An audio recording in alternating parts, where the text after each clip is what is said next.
Damn, man. A barbarian stone? If something like that existed in real life, it'd be absolutely awesome. It all happened during a school field trip to a cave. Suddenly, the mysterious stone grabbed the boy's head. It sent him flying like an ant falling off a leaf. Everyone was in shock. How the hell is this guy still alive? Wasn't it supposed to be just a rock? I'd be more worried about whether the kid survived. The barbarian looked at his status screen, and now he was the only barbarian left in the world. Just then, 4 hunters surrounded him. The others rushed over to check if the guy who got launched was still alive. The barbarian had no idea what was going on. One of the hunters tried to show him his ID, as if someone who had been frozen for 20,000 years would understand any of that. So the barbarian simply grabbed him by the neck, and that was the end of that. Then a woman arrived and called him by his name, Wolfgang. He let the poor guy go and walked toward the woman, wanting to know how she knew his name. But in reality, she was trying to bribe him with pizza and Coca-Cola. To understand how this barbarian ended up in the modern era like Captain America, we have to go back to the past. He made a pact with the angels and gained a special power. He spent his days slaughtering the demons of that world. He was an immortal barbarian warrior, the true monster of the world. Just his presence alone was enough to make demons wet their pants. In his final battle, 10,000 demons stood before him. Even knowing it was a trap, he still came. The demon who had laughed at his family's death was there. In that place, he no longer had the angel's blessing, but that wasn't what made him a monster. He surpassed his limits and grew stronger with every battle, just like Goku. After a colossal fight, only one demon remained. Its life was hanging by the edge of his blade. But just as Wolfgang was about to land the final blow, Devil House activated an ancient spell, absolute petrification. And that was how the world's strongest barbarian ended up in the modern age. Now imagine this. He's so gigantic that he can barely fit inside a car, let alone find clothes that fit. Just picture yourself riding in a tiny car, with a nearly naked giant barbarian squeezed into the seat, and a woman sitting right next to him. Yeah, you definitely need a Coke after that. Then, an energy envelops Wolfgang's body and transports him to another location. Arriving in a modern city, he comments that the world has changed a lot and asks where they are going. Yeren replies that they're heading to the Hunters Association. Wolfgang then asks what a hunter is. She explains they are people trained to fight monsters from portals, managed by their association. As a car approaches, Yeren continues explaining that high-ranking demons are managed by government agencies, and they deal with the weaker monsters. Once inside the vehicle, she reveals that, with government support, they discover and train new hunters, and that he was part of this project, which surprises him. As they get out of the car, Yeren confesses they thought he was just a statue, but later realized he was a warrior petrified by a curse. While walking through the lobby, Wolfgang asks her to continue. Yeren explains that there aren't many S-rank hunters to fight the growing number of demons. Inside the elevator, she begins to say that when she found him petrified, she thought that maybe... Noticing the pause, Wolfgang asks her why she stopped talking. The woman just remains silent with a distant look. Soon, Wolfgang stares at the open box, carefully observing the unfamiliar food. The woman then informs him that it's called pizza and invites him to eat, assuring him it's delicious. As he tries the food, Yeren explains that they tried to break the curse with healing hunters, but the demon's power was too strong. Surprised, Wolfgang comments that it's incredibly delicious and wonders how they can make food with such flavor. He then points to the bottle on the table and asks what that drink is. Yeren replies that it's a drink called cola and encourages him to try it, as the taste goes well with pizza. So, the barbarian tips the bottle and drinks the dark liquid all at once. Curious, the woman asks him what it tastes like and if he liked it. He says the fizz in his throat startled him at first, but the drink is cold, refreshing, and also very delicious. With a relieved smile, Yeren says she's glad he liked it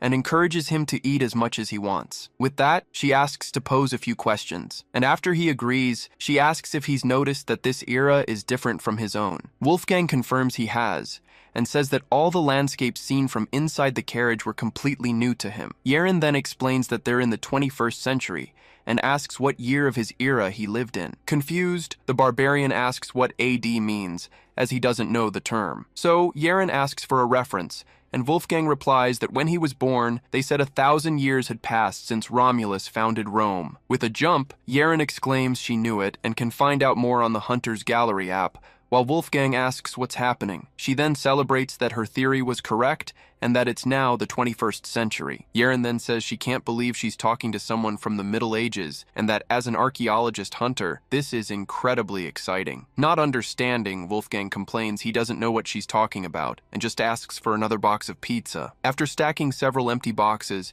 he finally comments that he's starting to feel satisfied. He then states that since demons also appear here, he understands the situation, and asks where he can find Devil House. Yeren asks what Devil House is, and the Barbarian explains it was the one who turned him to stone. With that, she asks for a moment to check the Hunter's Gallery app, and Wolfgang comments that she does the strangest things. Yeren then shows him her phone and says there's no information, asking if he's sure Devil House is a monster. Wolfgang confirms that, to be exact, it's a demon that escaped during his last battle. He then declares that as soon as he destroys it, he will return to Germania and his family. Yeren then calls out to him, saying he needs to understand the reality of his situation, as Germania has already fallen. Surprised, Wolfgang repeats the word, and the woman explains that his land is now ruled by a nation called Norway. The Barbarian reflects on the 1,000 years and asks if everything from that era now exists only as history, and she confirms it does. With this revelation, he clenches his fist in a gesture of pure frustration. With that, he smashes the glass wall, which shatters on impact. Through the hole, he declares that he must get his family back. Yeren then tries to argue that even if he finds them, they would already be. With his back to her, Wolfgang cuts her off, stating he can get them back because that was the condition of the contract. He then asks if she can find Devil House. She then assures him that if it's a demon and it's still active, they will definitely find it. Faced with her promise, Wolfgang turns around and proposes they make a deal. He continues, saying she waited for him to wake up for a reason, and that he will cooperate to help her achieve her goal. He then lays out his one condition, that she do everything in her power to find Devil House. Yeren explains that since he has no citizenship, it would be difficult for him to act, but there is a way, obtaining a hunter's license. She then adds that, fortunately, he seems to have the qualifications. Wolfgang comments that they live complicated lives. As they get in the car, the woman mentions there are many benefits to becoming a hunter, and he asks what they are. She replies that they provide housing based on rank and financial support. He questions if that means money. Yeren then says if he passes the exam, he'll receive 10 million won. But there's something better, the chance to form a contract with a constellation. As a sign for an arena appears, Wolfgang asks what a constellation is. She explains they are guardian deities of the stars. Finally, Yeren states that constellations favor talented people and watch over them, sparing no support in their endeavors. Wolfgang comments that he knows of angels, but has never heard of constellations. Yeren explains that it makes sense, as they only appeared 15 years ago. Seeing the crowd, he asks if everyone there is trying to become a hunter. She confirms it's the promotion exam day for the academy students. Yeren then points to a large wall in the center of the stage and asks if he sees it. She explains that it's called the Wall of Trial and is imbued with the power of Leonidas. To pass, one must score over 500 points. Wolfgang then comments that the wall looks like it would break with a simple touch, as Yeren guides him to the registration desk. At the counter, the clerk asks for the candidate's name. Yeren informs him that his full name is Wolfgang, the Uva. The man explains that a foreigner without a passport needs a sponsor. Yeren offers herself, which is accepted after she presents her license. As a warrior with a spear approaches,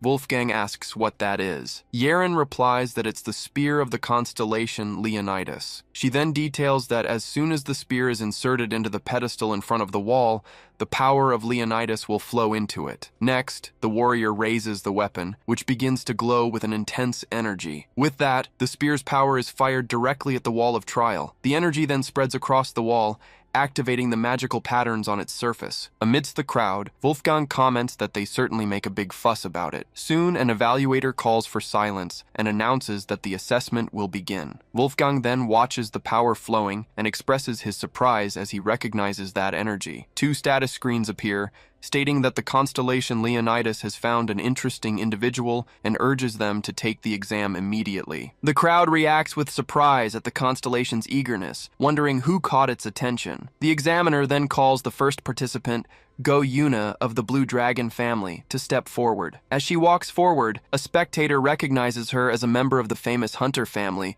led by the spearmaster Go Seong Young. Seeing the constellation's aura around her, everyone remarks that the Blue Dragon family never disappoints and wonders if she already has a provisional contract. The examiners comment that it's no surprise the eagerness has shown itself, and that with any luck, they might see an official contract signed. Go-Yuna then prepares, concentrating her energy into her hand for an attack. She then unleashes a powerful blast of energy directly at the wall. Soon after, the panel displays her final score, 1,254. Wolfgang asks if that's a good score, and Yeren explains it's on par with active hunters, a rare feat in a promotion exam. With a smile, Go-Yuna wonders who else the hero Leonidas could be looking for but her. However, 2 new messages from Leonidas appear, demanding the next participant be sent for the test immediately. Surprised, Go-Yuna questions what's happening, wondering if the call wasn't for her. Then, her own constellation expresses disappointment in her skills and terminates the contract it had with her. In disbelief, she murmurs that this can't be happening until a hand touches her shoulder. Another participant shoves her and tells her not to just stand there, questioning why the constellation would be interested in her when he's around. He then states she should be grateful she even got a provisional contract, but now even that is gone. The crowd then recognizes him as Kim Jinwoo, and a spectator comments that if he's stepping up, the call definitely wasn't for Go-Yuna. A screen then announces that the constellation, descendant of the Barbarians, is lending its power to Kim Jinwoo, significantly boosting his strength. With energy enveloping his body, he declares that as long as he's here, no one else will be the star of the show. He then strikes the wall, yelling that the constellation's call is meant for him. Surprised by the force of the impact, the examiners shield themselves, wondering if that's really the level of a student. With the scoreboard showing 2,039 points, Jinwoo boasts about the insane feat, questioning how he managed to break the 2,000 mark. He then claims that since he was the first to reach such a score, it's no wonder the constellation's call appeared. The examiners comment that this score is equivalent to a C-rank hunter, and one of them admits Jinwoo might be stronger than him. With that, Kim Jinwoo turns to the wall and asks the Lord Constellation if that isn't proof enough that he's the hero it was looking for. Suddenly, his eyes turn white as he connects with the entity. A new message appears, informing them of the wrath of the constellation Leonidas. It roars with anger, forcing Jinwoo to his knees. On the ground, he questions Lord Leonidas, not understanding the reason for the fury. His own constellation then scolds him for his confidence, asking what's going on and reminding him that he guaranteed Leonidas would be pleased. Soon, a message from a hero who claims to have killed thousands of demons manifests on the wall. Then, the voice yells that it doesn't care how many he killed and what that has to do with the current mess. Wolfgang then approaches Kim Jinwoo and tells him to get lost, as he's not the one the constellation is looking for. Annoyed, Jinwoo asks what the old man said and tells him to wait his turn, since it's not even his exam day. The Barbarian then asks if his turn isn't already over, advising him to get lost while he's still asking nicely. At this, the young man grabs Wolfgang's shoulder and asks if he's joking. Wolfgang just turns his head, looking away with indifference. Then, his gaze shifts to the crowd, in the direction of Kang Yeren. The woman looks back at him with a nervous and worried expression. With that, Wolfgang turns to the young man with a determined look. He asks if his constellation is the descendant of the Barbarians, and Jinwoo demands he apologize for not using the title of Lord. Then, Jinwoo pokes him in the chest, claiming he isn't someone a nobody like Wolfgang can disrespect. He continues, warning that if he acts arrogantly and angers the constellation, someone like him will end up dead. With a slight smile, Wolfgang interrupts him and suggests they ask it directly. Finally, he introduces himself as Wolfgang, the Grape, and claims that if the entity is truly the descendant of the Barbarians, it will remember his name. Suddenly, an aura of energy manifests around Kim Jinwoo, who screams, not understanding what's happening. Soon, the energy transforms into the spectral figure of a giant barbarian hovering over him. Surprised, Yeren wonders if this is a constellation's descent. The constellation then addresses Wolfgang, calling him the hero of the barbarians. Wolfgang then asks if it's angry, but the entity explains it was just the ignorance of a child who failed to recognize him. With that, the constellation asks for forgiveness on his behalf, saying the young man had no way of knowing. Wolfgang makes an exception, but points out that the young man is abusing his power and that appropriate action is necessary. The entity then agrees, stating it was already planning to do just that. Just like that, Jinwoo's body is thrown backward into the air by an invisible force. As Jinwoo falls unconscious to the ground, Wolfgang turns and walks toward the wall. A message then informs them that the constellation has terminated its provisional contract with Kim Jinwoo. Then, another notification announces that all contracts with the Kim family have also been terminated. In the middle of the crowd, Yaren wonders what the hell is going on and just how powerful he is for a constellation to act that way. With that, the barbarian takes another step forward. Finally, he looks at the energy of the wall and asks if the constellation really was Leonidas. With a smile, Wolfgang warns that he has matters to attend to and will need to use a bit of his power. He then asks if the constellation can handle it. In response, the spear on the pedestal begins to vibrate with an even more intense energy. Next, a status message reports that the constellation Leonidas is deeply moved by the hero's presence and ignites the will of Sparta. Looking at the wall, Wolfgang thanks it and says he likes the entity's spirit. He then states that since the other one released its pressure, he supposes he should release his own as well. With that, a massive wave of energy explodes from his body, pushing the crowd back. The examiners shield themselves and shout, questioning what that is and how an aura can be so overwhelming. Soon, everyone in the area is forced back by the immense pressure spreading through the arena. Yaren then realizes this is no ordinary exam. It feels less like Wolfgang is being tested and more like he is testing Leonidas itself. With his aura intensifying, the barbarian continues to test the constellation's strength. His energy then begins to press down on the spear on the pedestal with crushing force. Wolfgang asks if there's any point in resisting and tells the constellation to surrender, as he has no intention of losing. He then releases another powerful wave of energy from his body. Yaren then thinks that the scale of this aura is on a completely different level, and at this rate, even she can barely withstand it. Amid the pressure, Yaren thinks that if something isn't done, they'll be in serious danger, and she pleads for help. Suddenly, she realizes the aura vanished in an instant. Amid the confused crowd, Yaren asks what's wrong with everyone and if something happened. Right after, Wolfgang touches her shoulder to get her attention. He then tells them it's time to go, as there's no reason to stay any longer. As he walks away, Yaren questions him about the exam, calling him Lord Wolfgang. One of the examiners then shouts, "Sir!" and asks why he's leaving the student behind. He then notices in shock that the sacred relic of Leonidas is completely shattered. Confused, he looks at the destroyed wall and wonders what the hell happened. Facing the ruins of the arena,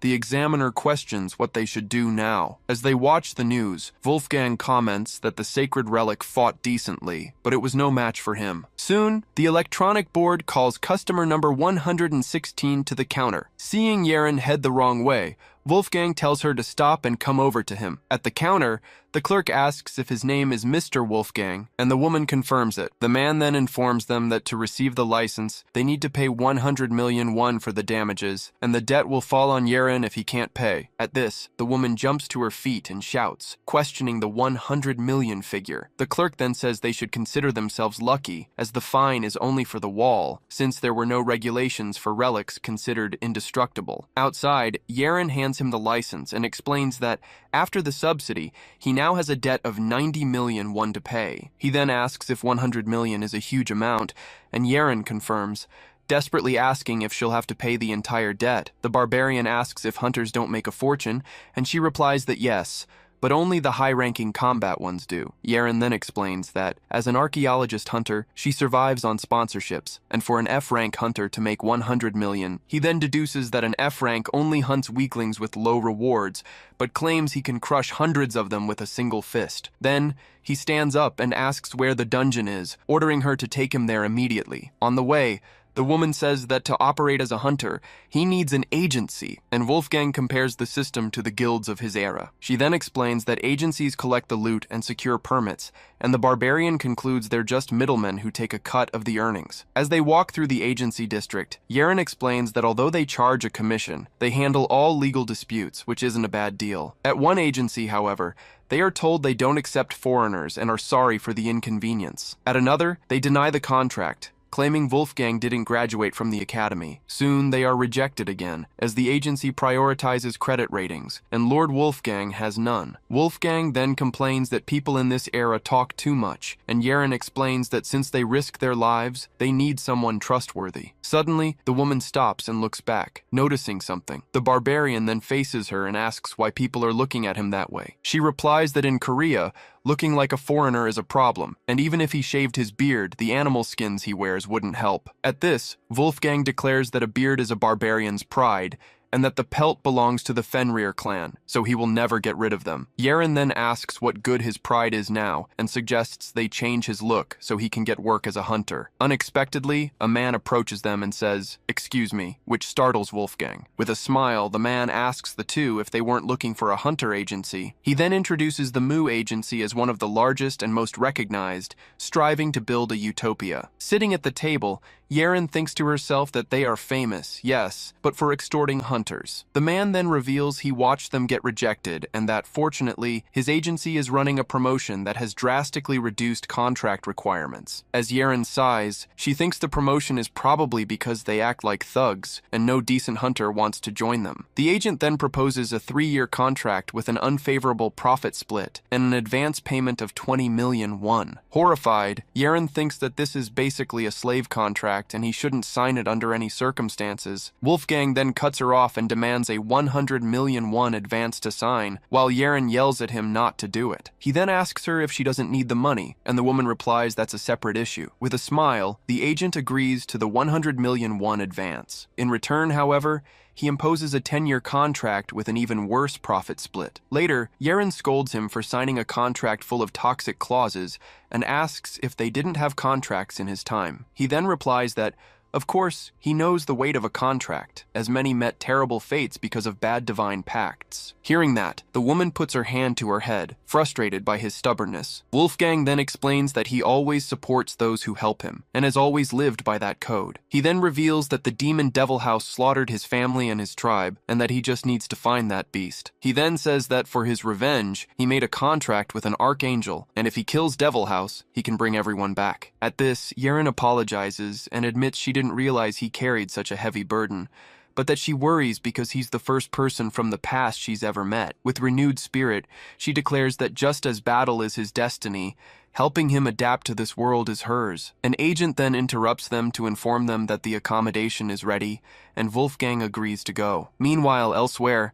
a text message shows the news of the relic's destruction. Lying in bed, Yeren exchanges messages with friends and confirms that the figure in the news is the statue from the dungeon she had shown them. With this, she reflects that the event is a historic achievement, despite almost leaving her with a huge debt. In the conversation, she then refuses a friend's suggestion to hand Wolfgang over to him, questioning why she would do something so crazy. Back on the street, the agent finalizes the arrangements for their departure. With that, Wolfgang and Yeren follow the man down the sidewalk. Yeren then sighs and thinks that he'll be fine, but that she should have bought him a soda. Next, the agent takes him to his room, and Wolfgang immediately asks when he can enter the dungeons. The man explains that he can go up to 5 times a week, with 2 of them being mandatory. Wolfgang asks if he can go all 5 times, and the agent confirms that he can. He is then informed that the schedules will be sent to his phone, and that the meeting point is an empty lot in front of the building. The agent then says goodbye, wishing him a good rest and saying he'll see him tomorrow. Looking at the small room, Wolfgang comments that the size of the place reminds him of an inn in the dwarves' cave. He then reflects that maybe the room is better than the inn, and decides that either way he needs to find the latrine. Next, the Barbarian says he first needs to find a torch. Then, he remembers the cell phone, the square device that emits light. He then picks up the device and wonders how to use it, noticing it's smaller than the one Yeren used. With that, he observes the unknown object and comments that this era is full of things he doesn't understand. Finally, he looks at his reflection in the window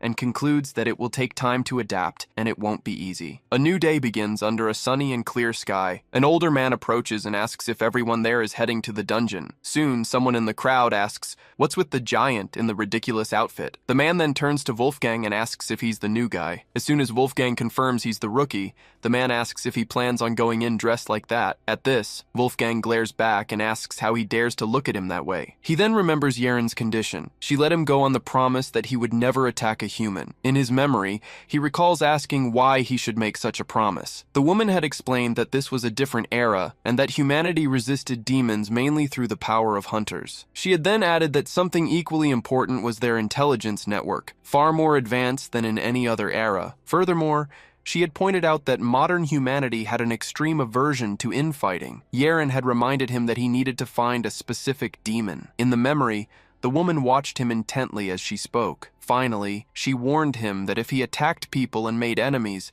finding the demon would become even more difficult. Back in the present, Wolfgang maintains his firm gaze. Confused, The man asks what he means by glaring. He then warns him they're going to a dungeon, not a movie set, and tells him to change into a gas-proof suit. The man then points to the sword, calling it a piece of junk, and Wolfgang replies that it's his weapon. At this, the supervisor says they won't need weapons today and tells him to take a shower while he changes. Wolfgang then clenches his fists and agrees to do as asked. Immediately after, the people around him shout, asking what he's doing, calling him a psycho and a pervert. Not understanding, he asks if he wasn't supposed to wash up and change clothes, asking to be taken to a stream, but the man calls him an idiot. Next, a truck drives down a dirt road toward a remote facility. In the vehicle, a young man yawns, complaining about the distance. The supervisor tells him to stop grumbling and be thankful he's in a B-rank dungeon. The young man retorts that it's only B-rank in name, since in practice they just collect slime carcasses. He then explains that he needs money for the promotion exam fee,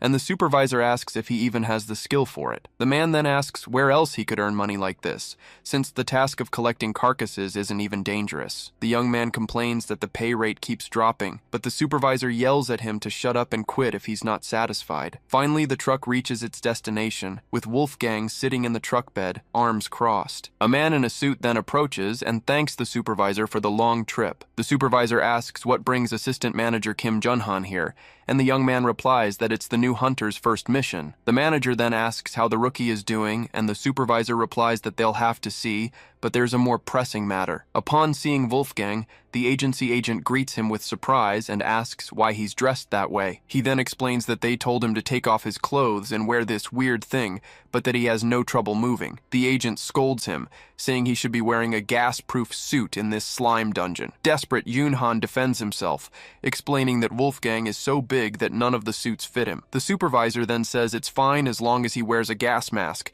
since they only need to worry about the fragments. With that, he tells them to do the briefing while they clear the first floor, and Junhan tries to understand the reason for the rush. The supervisor then asks the manager if a gas mask alone will be enough for the first floor. The man replies that it will, since the area only has remains, but from the second floor on there are live slimes. At this, Junhan turns to Wolfgang and instructs him to start on the first floor while he finds a suit as quickly as possible, warning him not to go up. In front of the entrance, the manager explains that the job is simple. Collect the slime remains inside the dungeon. Once inside, he reminds them to be careful of the toxic gas on the first floor, and one of the hunters says they already know, as it's not their first time. Wolfgang then says he has a question and asks if there are many slime remains inside. Next, he looks at the collection jars and asks how many of them they have available. The young hunter asks if he's okay, warning that the special glass jars are quite heavy. He then explains that the empty container weighs almost 10 kilos, and Wolfgang replies that it's not a problem. With both of them wearing masks, the young man asks if he's ever dealt with slimes,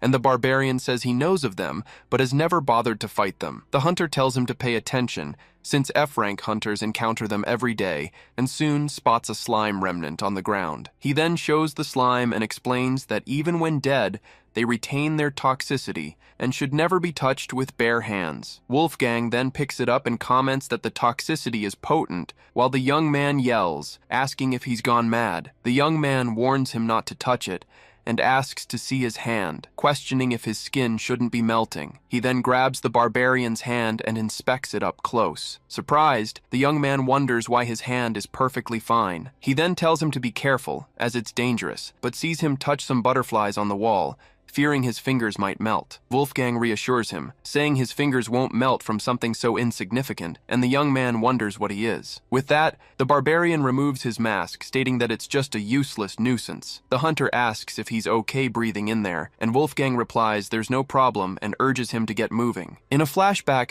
the young hunter is reminded of his conversation about needing money for the promotion exam. Back in the present, he's surprised by Wolfgang's sharp hearing and tells him to stop chattering and keep walking. In the deepest part of the first floor, the young hunter complains they haven't filled a single jar yet and wonders if the scarcity of slimes is normal. He then laments that normally they would have filled 2 jars by now and at this rate they might end up losing money. Wolfgang then suggests they go down to the next floor, but the young man refuses, saying it's too dangerous for just 2 F-rank hunters. At this, the barbarian offers to go down and fill the jars himself, but the young man tells him not to risk it and that he'll just accept the loss. He continues, explaining that it's dangerous and that while he has a suit, Wolfgang doesn't. But the warrior replies that it doesn't matter. The young man then insists, asking if he's sure it's okay, and the barbarian confirms that it is. With that, the young man says that, besides that, something is worrying him, and Wolfgang asks what it is. He then mentions the sound coming from below, and the barbarian reveals that he senses a demonic energy. At the Hunter Association, Yeren finds it strange when she hears the number she dialed is out of service. She then wonders what's going on, since she can't call the number they said they gave him. Nearby, Agent Junhan worries about the waiting doctor, while mentioning that the association doesn't have any larger suits. On the phone, he apologizes and suggests the person clean only the first floor, and Yeren recognizes him. Junhan then hangs up and grumbles that he has to go back to the slime dungeon and that he really needs to buy a car. Suddenly, Yeren surprises him from behind and asks if Wolfgang is in that slime dungeon right now. Soon she confronts a manager about Wolfgang's phone being out of service and demands to be taken to the dungeon. Meanwhile, at the entrance to the dungeon's second sublevel, a live glowing slime drips from the ceiling. Seeing the creature, the young hunter yells for Wolfgang to be careful, as live slimes have a higher toxicity. Without hesitation, Wolfgang simply grabs the live slime with his bare hand. He then puts it in the jar and comments that the second sublevel definitely fills the container faster. With the jar full, the young man celebrates that this should be enough money for the promotion exam. He then smiles and suggests they leave to get paid, since they've filled everything they brought. A short time later, the place is empty and the trapdoor to the next level is open. The young hunter then looks down and wonders if Wolfgang went down to the third sublevel. The young hunter thinks that they aren't allowed on level 3, as it's a restricted area managed by the Xiangshan Guild. A sign then states that entry is strictly forbidden, and he reflects that challenging a guild alone is suicide. Desperate, he enters a tunnel and calls out for the man, warning that he can't go in there. Soon he finds the Slime King trapped in a barrier and deduces that all the slimes from the upper floors were created there. Wolfgang then points to a mana injector, explaining that the barrier is maintained by that device. Next, they observe that slimes are constantly coming out through a small pipe. The young man realizes that the creatures that emerge crawl towards the light on the upper floors. From this, he concludes they were collecting manufactured slimes, and that the Xiangshan Guild has been profiting from it. Suddenly, Wolfgang notices the airflow has changed. A strange rain begins to fall, and the young hunter asks what it is. The barbarian then points up and says it's coming from there. They then see trash falling from a pipe at the top of the barrier, and the young man is shocked by the discovery. Seeing the scene, Wolfgang asks if they're feeding the creature. Soon, the young man confirms that the slime is eating trash sent from the surface. With that, a disgusting green liquid slowly trickles down the feeding pipe. Wolfgang then realizes, outraged, that they were making money by feeding the creature trash. Suddenly, a status screen informs him that a new language has been detected, and the language comprehension skill has been activated. The young hunter asks if he heard something again, but the barbarian replies that it's more than that. Soon, the young man reacts with surprise upon noticing the change in the environment. He then yells for the man to look, as the remaining slimes are coming back. Then, one of the slimes sticks to Wolfgang, and another slime sticks to him. With that, all the surrounding slimes begin to stick to Wolfgang simultaneously. Soon, they merge and completely envelop the barbarian's body. Desperate, the young hunter shouts for the man, fearing the worst. Inside the slime mass, Wolfgang remains motionless, his eyes closed. Suddenly, a bright green light appears, and he hears a voice asking to be killed. With his gaze fixed on the light, Wolfgang tells the entity that it can speak. The voice then repeatedly begs for him to kill it. Finally, Wolfgang stands in a pool of green liquid, observing the mysterious bright light. Wolfgang then offers to grant the creature's wish if it answers where the demon devil house is. The entity of light replies that it doesn't know, and the barbarian just says he understands. Then, the goo that covered him begins to slowly dissolve. The slime runs down his entire body as he remains motionless. The other hunters approach and ask if he's all right, noticing his clothes have completely melted away. With a serious look, he tells them to stop and states that the creature is begging for him to kill it. The young hunter asks if the Slime King really wants to die, and Wolfgang confirms that is its wish. The young man warns him that they can't kill it, but Wolfgang points to the mana injector and asks if the creature will die if he breaks it. Stammering, the hunter confirms that it will, but that they can't just break the device, while the barbarian observes that it looks fragile. Desperate, the young man forbids him from breaking the guild's injector and asks them to just go back. But Wolfgang simply questions him. As the young man agrees, he suddenly looks at his own hand and wonders what's happening. With his arms outstretched, the young hunter shouts for the man to wait. He reminds him this area is guild-controlled and asks how he'll face the consequences. With a firm gaze, Wolfgang simply tells him to get out of the way. He has a promise to keep. As the young man tries to argue, the barbarian says it's too late, as the injector is already breaking. The young man then screams, realizing the Slime King's barrier is shattering. He turns to the creatures, asking what's wrong with the slimes. Wolfgang shoves him away, telling him to leave and that he'll handle everything. But the young man refuses to leave him behind. The barbarian insists, warning him the place is about to collapse. The young man begs him to make it out alive. Wolfgang simply states that his concern is unnecessary. The young man then shouts, he'll go on ahead, pleading for him to make it out alive no matter what happens. Watching him run off, Wolfgang turns and tells the creature that now it's its turn. Hands on his hips, he watches the barrier completely shatter. Then, an explosion of green energy engulfs the area. Outside, the sun begins to set over the remote facility. Soon, the manager spots Yeren and Junhwan arriving and greets them. Junhwan asks about the hunters, and the man replies he isn't sure since they haven't come out yet. Looking at the facility, Junhwan questions if they're still inside. Suddenly, a strong tremor begins. He yells in fright, asking what that was. Inside the van, Yeren is also startled by the shaking and wonders what's happening. While the men shield themselves from what they believe is an earthquake, she wonders if there's another problem. Soon, Yeren notices the tremor has stopped, and Junhwan agrees with a sigh of relief. The manager then says he needs to report to headquarters and check the dungeon, as he's worried about the hunters inside. With that, Junhwan asks Yeren what she'll do, and she replies that she'll go with him if there's an extra gas mask. Inside the dungeon, the Slime King asks if Wolfgang wasn't going to kill it, but the barbarian says it should see the outside world first. The creature understands. As the place begins to crumble, it asks him to take it to the outside world. With that, the goo latches onto Wolfgang's body, who comments on the strange sensation.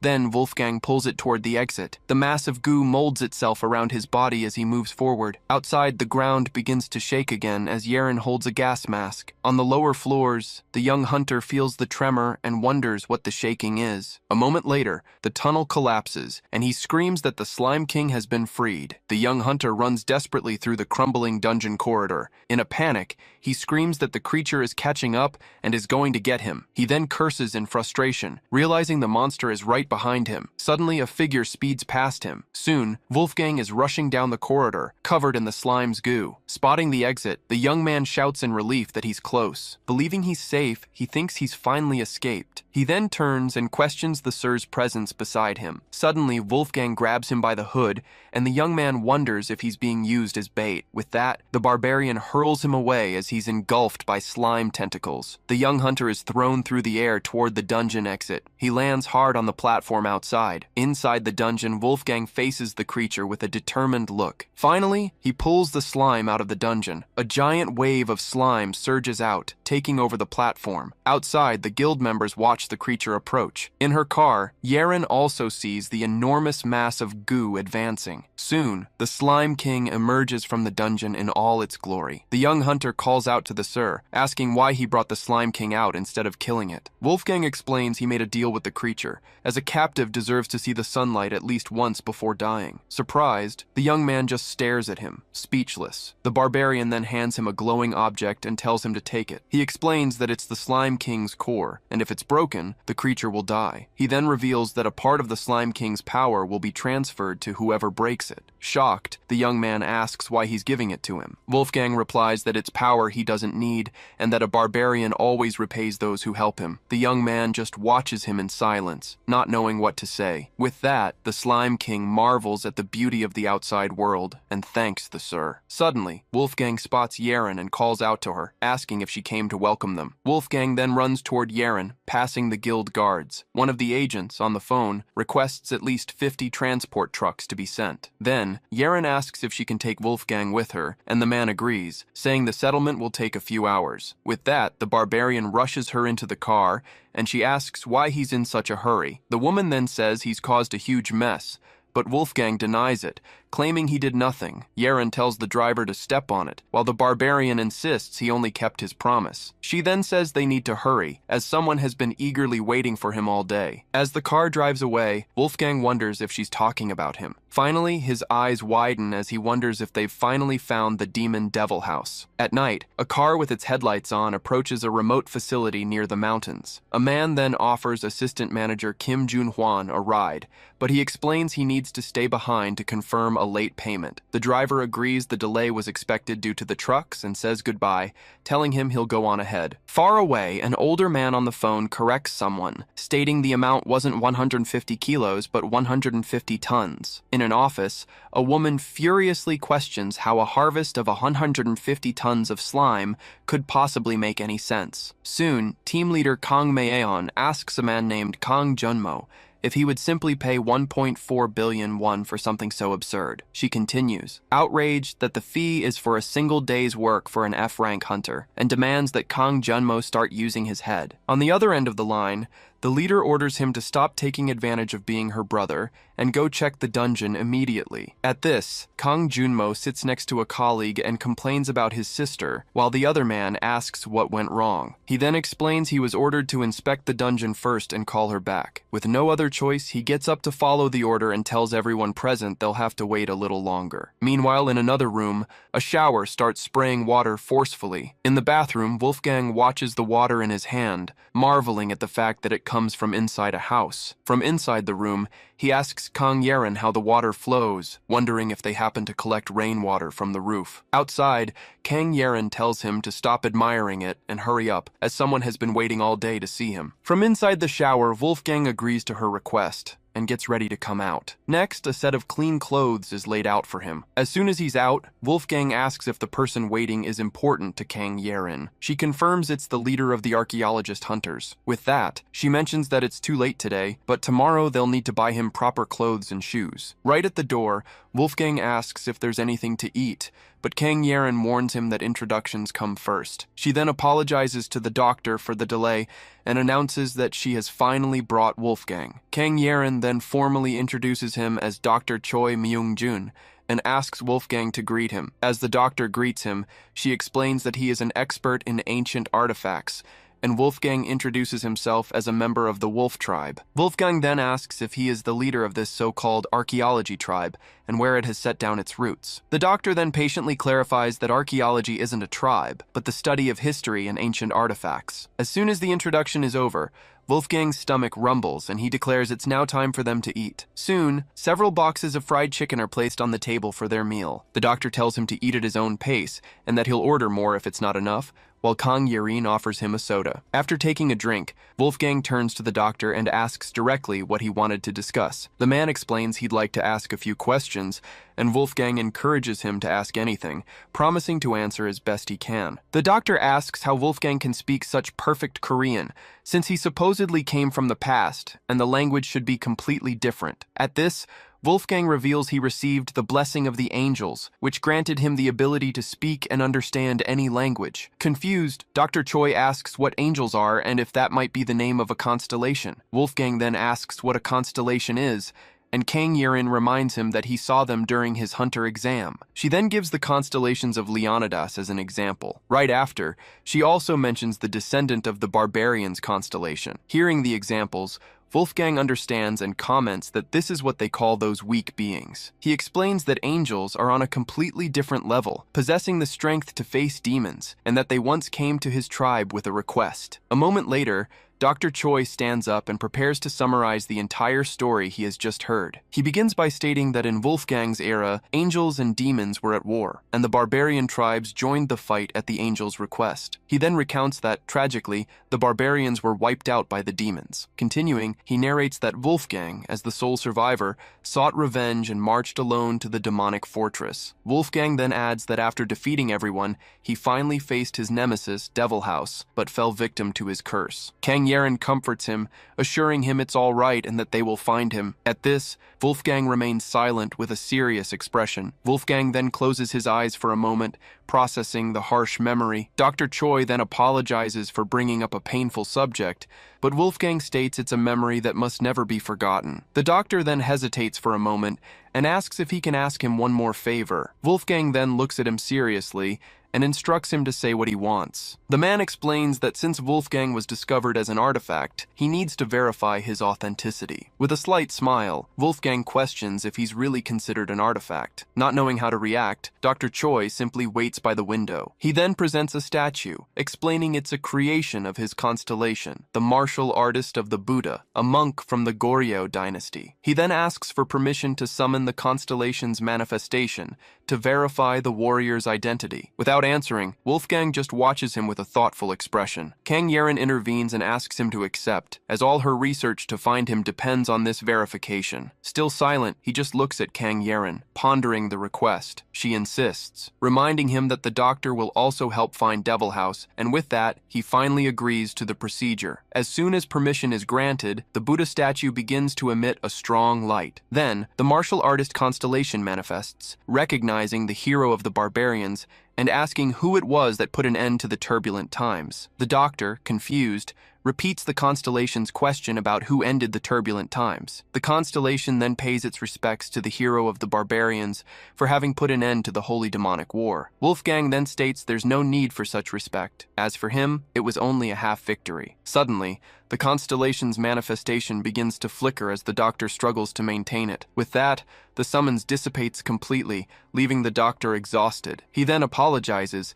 explaining he ran out of mana to continue. Even so, he confirms with relief that Wolfgang is genuine and thanks him for his time. Meanwhile, elsewhere, a person in a protective suit descends in an elevator toward the bottom of the dungeon. Upon arriving, he finds a containment tube completely shattered and questions what the hell happened there. Not understanding, he wonders how the situation could have gotten to this point. On the other end of the line, Kang Maeon reacts with surprise, asking why the Slime King has disappeared. The guild leader gets angry hearing that the containment tubes are empty and destroyed, with no sign of slimes on the third floor. She then accuses him of joking, since not even she, an A-rank hunter, could destroy that tube. On the other side, he defends himself, stating he confirmed the two people who entered in the morning were F-rank, with one of them being a complete rookie. As soon as he reveals the rookie got his license just the day before, she asks incredulously if he's really sure about that information. She then deduces that the rookie might be the key to everything, and orders them to gather as much information on him as possible. She then reveals her plan, to sue the Mu agency for damages, find out the rookie's identity, and focus on securing the evidence. When her brother asks about the 1.4 billion won payment, she furiously yells at him not to pay a single cent and to send the employee away. The next day, the scene is set in a shopping mall with large sale signs. In a shoe store, Wolfgang calls Kang Yaron over to ask her a question. He then shows her a card and asks why he can't contact anyone with it. Kang Yaron realizes his mistake and asks if he thought the card was a phone. He confirms this and mentions finding a bigger one, a large card, but left it behind. She then explains that he probably mistook a credit card for a cell phone. Annoyed, Wolfgang defends himself, saying there was no way he could have known, since no one taught him. Kang Yaron just smiles and promises to explain everything once they're done shopping. Soon, an employee approaches and apologizes for the delay in service. He then presents the store's largest shoes, and another customer is shocked to hear the size is 340. Far away, someone holds a photo of Wolfgang in his old barbarian appearance. Then, a mysterious man in glasses watches Kang Yaron from a distance. Back in the store, she looks at some clothes and comments that while the size seems right, she's not sure how he's supposed to wear them. As Wolfgang comes out of the fitting room, she is surprised by his appearance, thinking he looks like an older man. While adjusting his clothes, Kang Yaron suggests taking off his hat and comments that he now looks like a modern professional fighter. She then asks him to dress like that from now on. Although reluctant, Wolfgang agrees to try while she goes to the restroom. Meanwhile, two men watch from afar, and one suggests it's best to strike first. Near the entrance, Wolfgang wonders why there are two doors leading to the same place. Suddenly, a system message announces that the constellation Trainer of the Black Bison has activated a skill through its contractor. As the skill activates, the masked man loses his balance. In a coordinated attack, he flies overhead while his partner prepares to strike from the front. Immediately after, another constellation activates the Heavy Strike skill through the man in sunglasses. With a swift move, a hand appears to intercept the blow. However, Wolfgang easily grabs his head, while the first attacker is already down in the background. He then asks if they were the ones following him all day, and questions who sent them. The attacker confirms his identity and threatens him, saying he'd better come with them quietly. In response, Wolfgang simply crushes the glasses on the man's face. Surprised by the strength of a supposed F rank, the man shouts for his partner, Yoon Ho-sung, to help. Ignoring his desperation, Wolfgang repeats the question, asking if the Seongshin Guild sent him. From a distance, Kang Yeren reflects on how much trouble Wolfgang is and hopes he adapts to this new era soon. Worried, Kang Yeren realizes he probably doesn't know how to use a public restroom, and she can't go in to help him. With that, Wolfgang orders the attacker to go back and warn his tribal chief that if this happens again, his tribe will be wiped from the face of the earth. The attacker then helps his partner up, and they both flee the scene. As Kang Yeren comes out of the restroom, she finds Wolfgang standing over the shattered sunglasses. She then suggests they first get something to eat and then head to their place, where she'll teach him how to use a cell phone and credit cards. As they walk, Wolfgang asks what they're going to eat, and she tells him he can pick whatever he wants, as Dr. Choi is paying. Elsewhere, a notification reveals that the Seongshin Guild has demanded 6 billion won in damages, citing the dungeon's destruction and the elimination of the Slime King. In a meeting, an employee comments that although the Slime King's barrier was destroyed, it makes no sense to blame them, since they sent F-rank hunters. His superior explains that Seongshin claims the recovered body was the Slime King's, so instead of paying, they are now demanding 6 billion. With that, the man asks Jun Hwan directly if he is absolutely sure that yesterday's hunters were F-rank, and he confirms he checked their licenses. He reinforces his position, saying he's been in the industry for a long time and was once a hunter himself, so he knows how things work. Even so, his superior invites him to watch the video the Seongshin Guild sent as proof of their claims. The video then shows the exact scene where Wolfgang easily overpowers the two attackers in the hallway. The superior identifies the hooded hunter as Yoon Ho-sung, an E rank with skills that rival a D ranks. He then points out that the other attacker was Jang Min-jae, a D rank, and highlights that both were completely overpowered, even with a surprise attack. With that, the superior informs him that the Seongshin Guild has filed a formal protest and wants to know who is behind the Mu agency and why they lied about the hunters. Indignant, Jun Hwan stands up to confront them, but his boss tells him to calm down. The manager then states that since the partnership with Seongshin is already ruined, they might as well sue them to demand the 1.4 billion won payment. So, Jun Hwan asks him to secure the payment and says goodbye, mentioning he needs to find the new hunter for the contract. Immediately after, he gets into a taxi and asks the driver to take him to Cheongdam. Inside the car, he complains about the Seongshin Guild's dirty tricks to avoid payment and laments that he'll never be able to buy a car this way. Suddenly, while watching the video again, he notices something important in the footage. He then wonders how a D-rank hunter, using a constellation's power, couldn't even budge Wolfgang, who shouldn't even have a contract. With this in mind, he starts to wonder if he should test the new hunter. He then decides he will find out if Wolfgang is a big shot or just another nobody. A few days later, Wolfgang crosses a busy city street, carrying his giant sword on his back. Stopping on the sidewalk, he wonders if the king of this land oppresses his people, forcing them to obey the colors of a light. Then, he remembers Kang Yeren's instructions about the traffic light and how he should cross the street. On the other side, Kang Yeren waves and calls out to him, and he greets her back. As they walk, she asks if he brought everything. He confirms that the foreman's directions were good. Once they arrive at the office, she announces their arrival to Dr. Choi. The doctor apologizes for making them come all the way there and invites them into the storage room. Inside, he marvels at the sword, and Wolfgang asks Yeren why the man is acting that way. She then explains that he's an archaeologist, and it would be strange if he wasn't excited to see a 1,000-year-old relic with its original owner. With that, Wolfgang hands over his ancient garments and warns him to handle the wolf pelt with care. It once belonged to Fenrir. Soon, Dr. Choi leads them further into the storage room. He then calls for Choi Jung-yeon and Kang Ji-ho to meet Wolfgang, the person he had told them about. Upon seeing him, Kang Jiho comments that while he already looked big as a statue, in person he's absolutely gigantic. She then introduces herself as an A-rank hunter archaeologist and extends her hand to greet him. Wolfgang shakes her hand and formally introduces himself. Next, Kang Jiho introduces her research assistant, Choi Jung-hyun. Suddenly, Kang Yerin appears from behind Wolfgang, and Jiho greets her. At this, Jung-hyun approaches to touch the sword and excitedly asks if it also awakened with him. Wolfgang then explains that this weapon was passed down through generations of wolf tribe chiefs. Then, the sound of clapping echoes through the room. Once she has their attention, Kang Jiho reveals they have a problematic relic of unknown origin and invites him to see it. Confused by the commotion, Wolfgang asks Yerin if archaeologists are always this frantic. She asks him to understand, as they are just fascinated. Soon, Kang Jiho unveils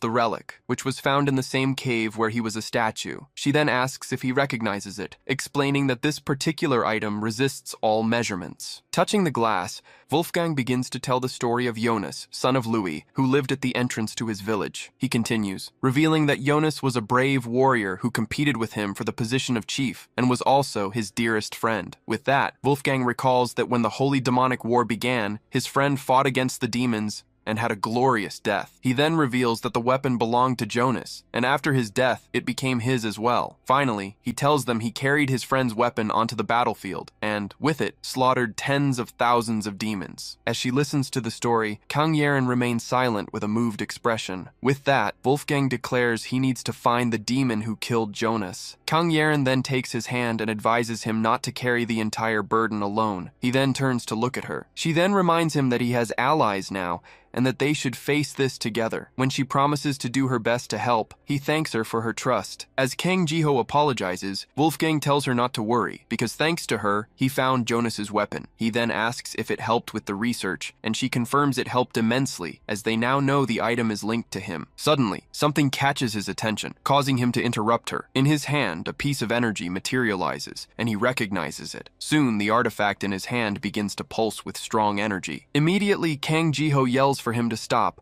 warning that there's an anti-theft barrier in place. While Kang Yerin asks what he's doing, Wolfgang struggles against the barrier. With a single pull, he completely shatters the containment barrier. Right after, he senses a presence and declares that what he was looking for is there. The scene cuts to a memory of Wolfgang being hit by multiple projectiles. Next, the memory reveals Devil House atop a giant wolf, staring at the Barbarian with a smile. The demon then shows a cruel expression, revealing his horns and white hair under his hood. Back in the present, Wolfgang continues to strike the barrier with all his might. With the impact, a dark energy shatters in his hand. Then, he screams the name of the demon responsible for his curse, Devil House. At this, the researcher asks if the stain on the arrowhead is Wolfgang's blood. The researcher confirms it is, as he can feel the sacred power of the angel with whom Wolfgang has a contract. Then, Kang Jiho adds that the subtle magical power on the arrowhead belongs to Devil House. Kang Jiho scolds him for his recklessness, but Wolfgang apologizes,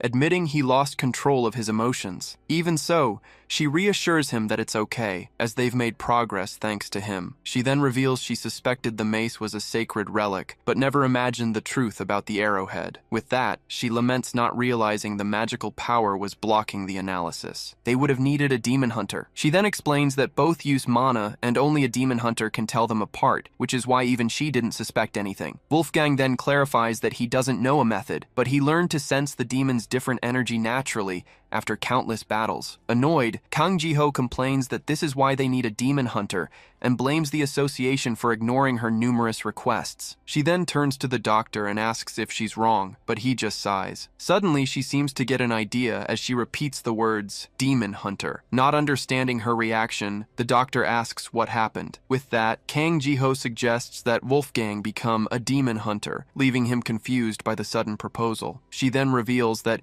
at the doctor's request, she researched a demon named Devil House in exchange for him coming to the lab. She then explains that, as an A-rank hunter, her access to data is broader, since archaeologists can only see already discovered entities. Kang Yerin adds that demon hunters, on the other hand, have access to almost all information about demons. She then suggests that Wolfgang would easily qualify for the position, since he can sense demons and is incredibly strong. Faced with the opportunity, Wolfgang asks what he needs to do to become one. Kang Jiho states that it's simple. He just has to pass the hunter promotion exam, which causes Yeren to react in despair. Confused, she questions their reaction as Yeren slumps over the table. At this, Yeren explains that the promotion exam itself is the problem, and Wolfgang asks why there won't be one. The doctor then reveals that the spear of Leonidas, used in the exam, was damaged, and it will be difficult to proceed until they find a new sacred relic. Thus, Kang Jiho concludes that without the promotion exam,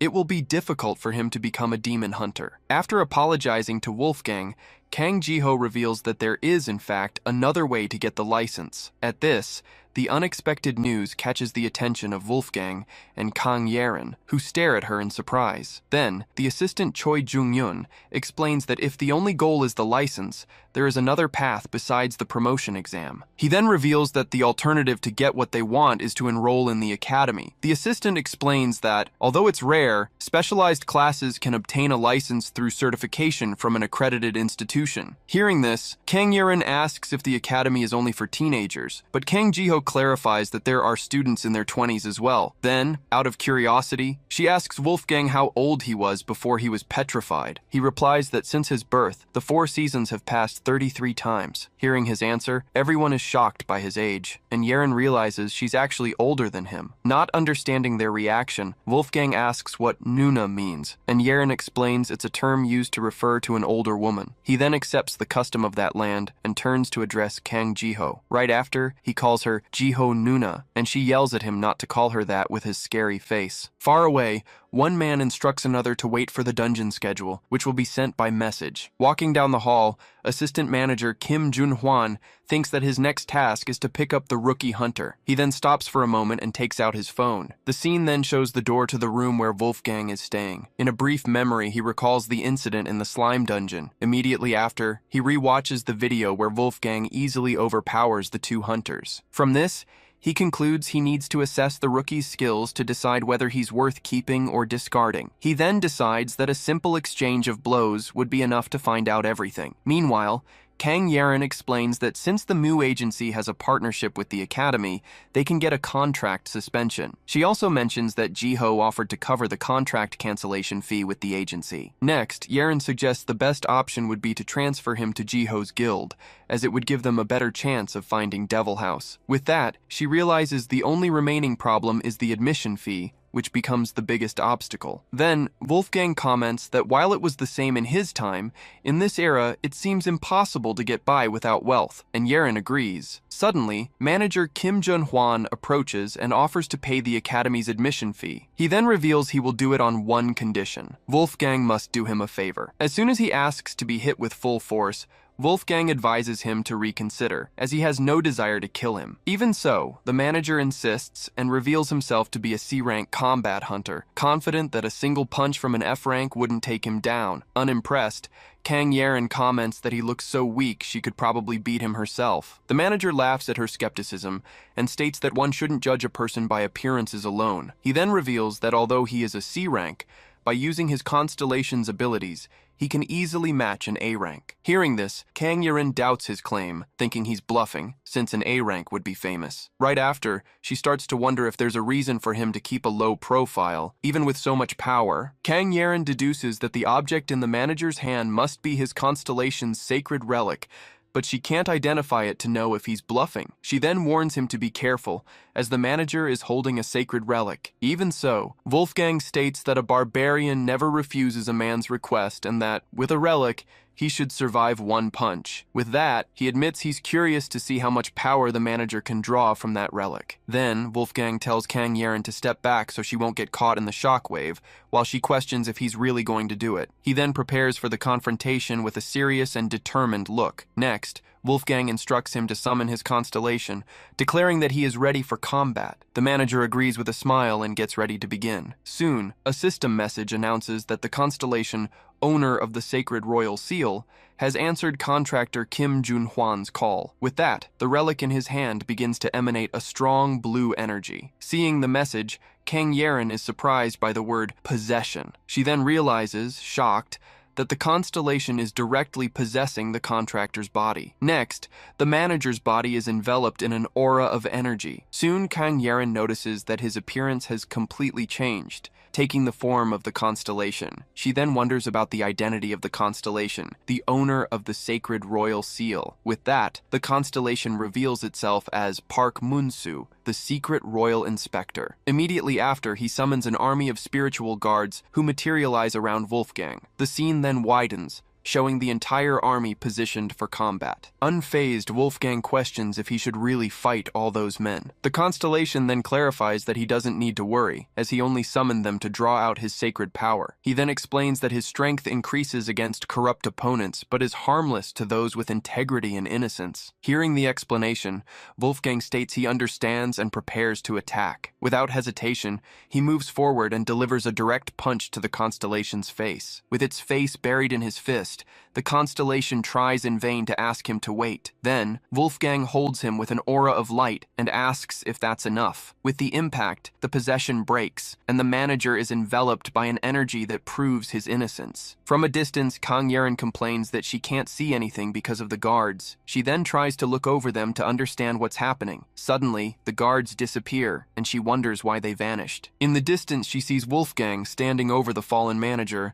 and wonders if it's already over. As soon as she asks if he's okay, Wolfgang confirms he wasn't hurt. He then shows more concern for the manager, and Yeren asks if he might be dead. Lying on the ground, the manager thinks this isn't how he imagined things would go. Wolfgang states that he's alive, though he doesn't look well, and Yeren asks if the admission fee is settled. Next, she reminds him not to forget the admission fee and arranges to meet him on Monday. She then shouts, reinforcing that he absolutely cannot forget their deal. As he gets up, the manager comments with relief that he doesn't sense any evil energy coming from him. He then concludes that, at that level, he's definitely not a disposable card, but he wonders how he was hit during the possession. In his thoughts, he concludes that it should have been completely impossible. With this, he wonders who Wolfgang really is, and if he could be a constellation or something even greater. Elsewhere, a muscular man named Kim Jinwoo prepares for intense training. In the background, a metal plate already shows the mark of a powerful previous punch. He then focuses energy into his fist,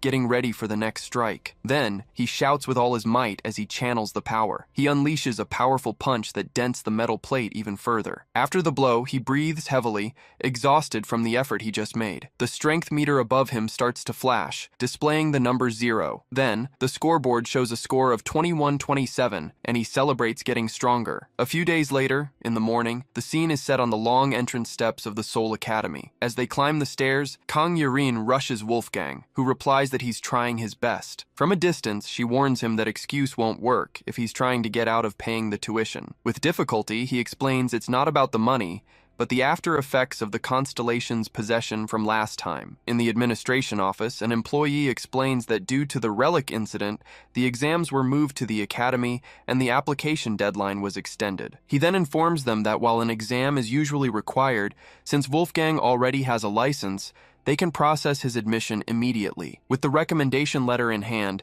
the employee assigns him to Class F, explaining that he can move up in rank through internal exams. Relieved, Kang Yeren remarks that it's lucky he got into the academy precisely because of the relic he himself destroyed. She then takes the opportunity to ask if it's true that specializations like Demon Hunter can be certified directly at the academy. The employee confirms that Professor Kim Seong-cheol is in charge of the course. Kang Yeren reacts with surprise upon hearing the professor's name. He then informs them that the professor is also the homeroom teacher for Class F and, while reviewing the documents, asks the student to follow him to the classroom. Shortly after, he addresses Wolfgang as the father and asks him to wait to settle the admission fees. Laughing, Kang Yeren corrects him, clarifying that Wolfgang is actually the student. The employee apologizes for the mistake and assumes Wolfgang must be a late bloomer hunter, but she corrects him again. Completely confused, he asks who he should discuss the admission fee with. Just then, they spot someone approaching and state that this person will solve the problem. The scene shifts to a young man who despairs at the school's condition, questioning why it's in the middle of the mountains. As they walk through the campus, the employee asks if Wolfgang usually uses a weapon, and he replies that he used a great sword. The man questions the need for weapons for an F rank,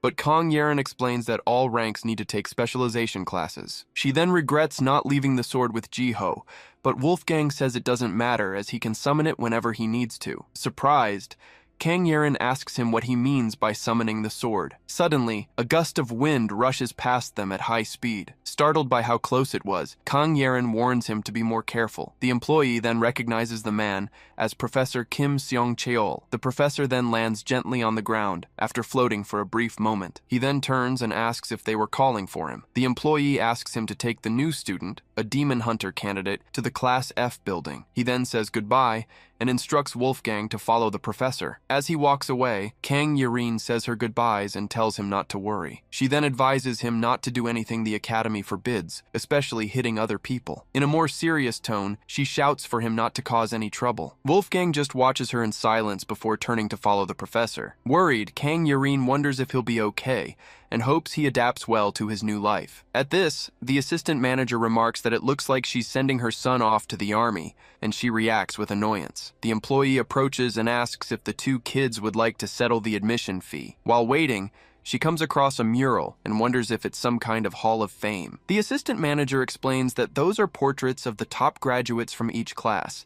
He then points to Kim Jin-song, the top of the 10th class, and mentions he almost surpassed him if it weren't for his physical attributes. He praises the young man's unparalleled physical strength, mentioning that he is the contractor of a foreign constellation and comes from a wealthy family. He then remarks that it's notable Kim Jin-song chose this path, since he could have had an easy life. Kang Yeren remembers him, mentioning the family-scale constellation contract, but the manager adds that he was always stressed about not satisfying his father. Curious, she asks if there's some kind of family drama involved in his story. The man then reveals that the family's obsession was to succeed as hunters, a dream forced upon him by his father. Kang Yeren then comments that he seems to know a lot about other people's business, and he deflects, saying it's an old interest of his. As the academy employee returns, he thanks everyone for waiting. He then confirms if assistant manager Kim Jun-hwan is recommending Wolfgang as a scholarship student. At this, Jun-hwan asks if the registration and tuition fees are waived for students recommended by the MU agency and asks to apply for it. The employee questions if that's how it works, and the manager replies that if he had that kind of money, he would have bought a car first. The man then informs them that he'll need additional documents and invites him into the office to sort it out. As he goes in, Jun-hwan jokes not to be left behind, and Kang Yeren urges him to just sign the papers already. Even though she's grateful he's covering the expenses, she wonders why the manager is such a hard person to like. Even after setting the matter aside, Kang Yeren remains thoughtful in front of the door. She then admits that something is bothering her about the famous hunter, Kim Jin-song. As she looks at his portrait, she wonders why he disappeared so suddenly lately. Far away, in a registration room, an employee asks a young man to wait while he prepares the documents. Then, assistant manager Kim Jun-hwan approaches to speak with the waiting young man. As he gets closer, he thinks to himself that the young man's face looks familiar. Suddenly, he recognizes him with an expression of complete shock and surprise. Unable to contain himself, he points directly at the young man, stammering as he tries to speak. Then he shouts Kim Jin-song's name and questions what he's doing there. In her thoughts, Kang Yeren recalls that he was a highly promising elite heir to a major corporation. She then wonders why he hasn't been seen lately and is sure she's never met him in person. Still, she feels his face looks very similar to someone she knows. Elsewhere, Kim Jin-woo hesitates in front of a door, telling himself that even though he doesn't want to go in, he can't just turn back. Seeing the sign for the demon hunter specialization, he feels humiliated for having to follow this path. Suddenly, a voice comes from behind him and asks what makes him think that way. Startled, he turns around to find Professor Kim Seong-cheol, who introduces himself as the occupant of that office. The professor then confirms he is Kim Jin-woo, the student who signed up for the demon hunter specialization. He then asks what's wrong with the specialization, and Jin-woo replies that they're basically sniffer dogs. At this, the professor clarifies that while tracking is their duty, they must fight the demons before the other hunters. At that exact moment, Wolfgang appears at the door, surprising everyone. As soon as he sees him, Kim Jin-woo points and recognizes him as the bastard from that day. Wolfgang just stares back at him with a serious, impassive expression. Furious, Kim Jin-woo lunges forward and shouts,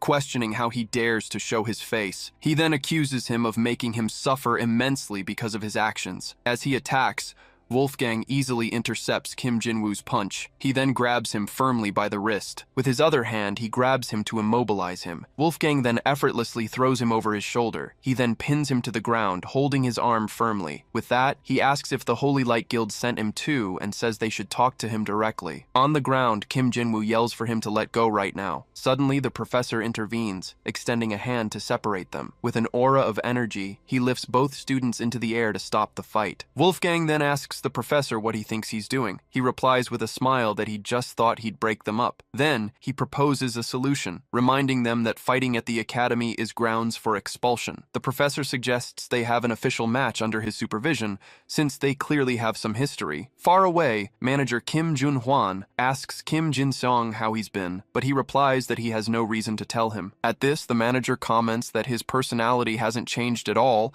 and asks if he's still chasing that power. As a former friend, he advises him to stop immediately. In response, Kim Jin-song suggests he throw away his useless amulet since he can barely use it. The manager then defends his amulet, saying there's no more effective relic against someone with a demon contract. As he gets up to leave, Kim Jin-song asks them to make sure their paths don't cross again. The manager just watches him leave in silence with a serious expression. From a distance, Kang Yeren wonders if they're really friends. Back at the court, Wolfgang asks the professor about the rule of fighting using only their constellation. The professor explains that to track demons, one must adjust and utilize the power of their constellation. He then reveals he'll use this opportunity to test their skills with their respective constellations. Wolfgang asks about the consequences of fighting with other methods, and the professor warns him about expulsion. Hearing the rule, Kim Jinwoo taunts Wolfgang, asking if he signed up without even knowing that. Wolfgang then asks to ask one more question about the rules of the match. The professor clarifies that since it's a test, he'll allow other methods as long as there's no direct physical contact. He then stresses that while minor injuries are unavoidable, they must not maim or endanger their opponent's life. Finally, he turns to Kim Jinwoo and asks if he has any questions about the rules. Not caring about the rules, Kim Jinwoo tells them to just start the fight already. He then declares he can't wait to smash his opponent's face in. With that, he summons a shopping cart full of balls and warns him to watch out. He then lifts one of the balls with his energy and threatens him, saying he'll pay dearly for getting in his way. From a distance, the professor closes his eyes, anticipating the intensity of the coming attack. Then, the tennis ball transforms into a fiery projectile. He then launches it at full force toward Wolfgang. The attack hits the ground at the warrior's feet, causing a huge explosion. Amid the smoke, the ground around Wolfgang is completely scorched. With a smirk, Kim Jinwoo reveals he tried to imitate a fireball and asks what he thought. From within the smoke, Wolfgang complains that his clothes were damaged and that it's an annoyance. At this, Kim Jinwoo taunts him, suggesting he give up and beg for forgiveness. Wolfgang just says he talks too much, and the other accuses him of trying to buy time. Visibly irritated, he comments that it seems his opponent only understands things after getting beaten up. With a serious look, Wolfgang gives him 1 minute to do whatever he can. After receiving the document confirming the fee payment, Kang Yeren thanks him and says they can go. The two then walk down the long stairs of Seoul Academy, leaving the campus behind. As they walk, Kang Yeren asks if she can ask him a question, and he agrees. With that, she asks if something happened between him and that person back in their academy days, because the tension between them was strange. The manager brushes it off, saying that's just how rivals are, in a love-hate relationship. He then comments that time doesn't heal everything, even years after graduation. Kang Yeren says the situation seems complicated, and he agrees, but states that it didn't seem like they completely hated each other. She then continues down the stairs as he follows close behind. He watches her walk away, and thinks that he used to believe that too. With that, he concludes that his friend, Kim Jin-song, finds it hard to admit that reconciliation is a complicated thing. Back in the fight, Kim Jinwoo unleashes his fireball technique and asks what his opponent thought of it. Unshaken, Wolfgang grants him a minute and dares him to do his worst. Suddenly, the court explodes in a series of massive attacks. Seeing the destruction, the professor reacts, shocked by what's happening. He then runs toward Kim Jinwoo and scolds him, asking if this wasn't going too far, even after his warning. At this, Jinwoo furiously reveals that his contract with the constellation was broken because of him, and that he ruined everything. The professor ignores his complaint and warns that he'll handle the situation, but that he'd better pray the other guy isn't seriously injured. He then launches a powerful attack to contain the destruction. Amid the dust, Wolfgang complains that his clothes were ruined. He then comments on the poor durability of clothes from this era. Then, he excuses himself for a moment and prepares to act. Using a teleportation skill, he grabs the clothes from one of the researchers and asks to borrow Fenrir's pelt. He then appears on the court in his new attire, leaving the professor behind. He then throws the wolf pelt onto the ground. Surprised, Kim Jinwoo questions what skill he just used and what that animal pelt is. Then, Wolfgang gets into an attack stance and says something has been bothering him. With a serious look, he reveals that the tattoo on his opponent's arm contains demonic power. Then, he leaps into the air in a swift motion, preparing to strike. He then hits him with a powerful blow that slams him to the ground. After the impact, Wolfgang stares him down with a serious expression. In a second attack, he jumps and strikes the ground with a force that shatters it completely. Lying on the ground, Kim Jinwoo screams as he clutches his injured arm. From a distance, the professor watches the scene in shock, recognizing the energy. At that, the tattoo on his arm begins to glow intensely, and he screams again. The professor then questions why that energy is with him. Next, a shadowy, three-headed creature manifests around Kim Jinwoo. The professor quickly asks why the guardian of the underworld is bound to him. A spectral figure then warns Kim Jinwoo that he will be held accountable and that a contract with Cerberus is his only way out. At this, he refuses to make a contract with the demon, fearing the price to be paid. However, the figure insists that he must accept, or else he will die. In a panic, Kim Jinwoo yells for everyone to run, afraid they'll be devoured by the creature. Wolfgang then covers his mouth, telling him not to be afraid, because the creature will kill him. He explains that the beast feeds on fear, and assures him no one will die there. The professor adds that once empowered, the demon will demand his very lifespan as its price. With that, Wolfgang instructs him to control his breathing and look the creature directly in the eyes. From a distance, the professor despairs, realizing he can't control the situation. Wolfgang then offers to show him firsthand that demonic power is not the path to true strength. While the professor reflects on his new students, Kim Jinwoo wonders what that pelt was that he just used. Then, the wolf pelt emanates an immense energy that surprises everyone. Seeing the aura that envelops the court, Kim Jinwoo wonders what kind of power it is. Soon, the energy manifests in the form of a giant wolf, which recognizes Wolfgang by the scent on the wind. Facing the creature, Wolfgang calls him Fenrir and invites him to test if his fangs have grown dull. With Fenrir's imposing presence, the beast loses its will to fight and questions if it was summoned for something so trivial. Wolfgang then explains that he summoned him to mark a new beginning, as he has discovered that demons still roam in this era. Fenrir comments that even after 1,000 years, Wolfgang still seems to be trapped in the past. With that, he instructs him to deal with the hound himself and says he will inform the others of his return as Wolfgang bids him farewell. Still in shock on the ground, Kim Jinwoo questions what he just witnessed, realizing the wolf had spoken. Far from there, Kang Yeren runs hurriedly down a sidewalk. A man rushes her, complaining that a late payment messed up his whole schedule, and she agrees to walk faster. Suddenly, assistant manager Kim Jun-hwan gets her attention and asks her to look at the sky. He then points to a flying object and asks if it doesn't look familiar to her. Back on the court, Wolfgang seems confused, but believes he's on the right path as a voice announces his arrival. Immediately after, a spinning sword flies toward the court, and Wolfgang comments on the slowness of that old relic. The demonic creature senses the sword approaching and becomes utterly terrified. In an instant, Wolfgang's giant sword slams into the ground with overwhelming force. Kim Seong-chil initiates the conversation by explaining that making contracts with demons isn't illegal. It's actually a resource used by demon hunters to track them down. Even so, the professor says he doesn't understand. Kim Jinwoo's brother is a promising new generation hunter, and his father is a famous martial artist and wealthy businessman. Because of this, he asks Jinwoo directly why he made a demon contract when his family could easily obtain a sacred relic. Faced with the question, Kim Jinwoo asks if he really needs to talk about that subject. The professor warns him that he won't insist if he doesn't want to be a demon hunter. However, as his advisor, he needs an answer, because demonic contracts come with a terrible price. Next, Kim Seong-chil reveals that the terms of Jinwoo's contract with Cerberus are dangerous. They require half of his remaining life as payment. Hearing this, Wolfgang stands up in shock and points, exclaiming that the situation is much more serious than he thought. It is a contract that devours the contractor's life. With his head down, Kim Jin-woo finally asks what would happen if he were just an abandoned child. He begins to explain that his martial artist family was ecstatic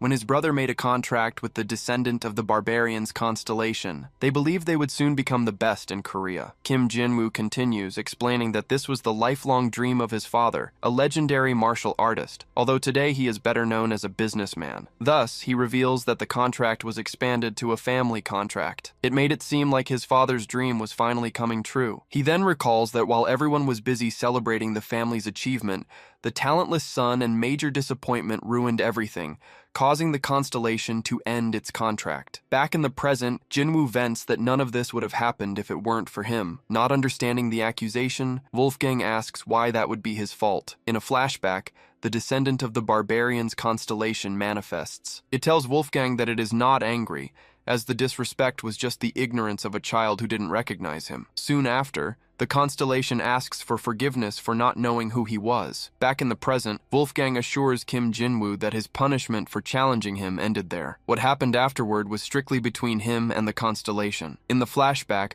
Wolfgang grants his forgiveness. However, he asks the constellation if it shouldn't take action, since the child was using the power incorrectly. In response, the constellation's manifestation agrees and says it was already planning to do so. In the office, Wolfgang comments that he didn't expect that to lead to the contract's termination. He figures the constellation must have already had doubts about Jinwoo's family. With that, Kim Jinwoo stands up and yells that this is ridiculous. His brother is a genius, and if there was any flaw, the termination should have only happened to him. Wolfgang replies that since he doesn't know his brother, he can't say for sure, but at the very least, Jinwoo failed to use the power correctly. He continues, clarifying that it isn't a matter of talent, but of method. If the family uses the power the same way, they were simply incompatible with that barbarian. Indignant, Kim Jinwoo points at Wolfgang and asks how they could have used the power wrong, insisting that his brother is an absolute genius. At that moment, the office door is kicked open. Surprised,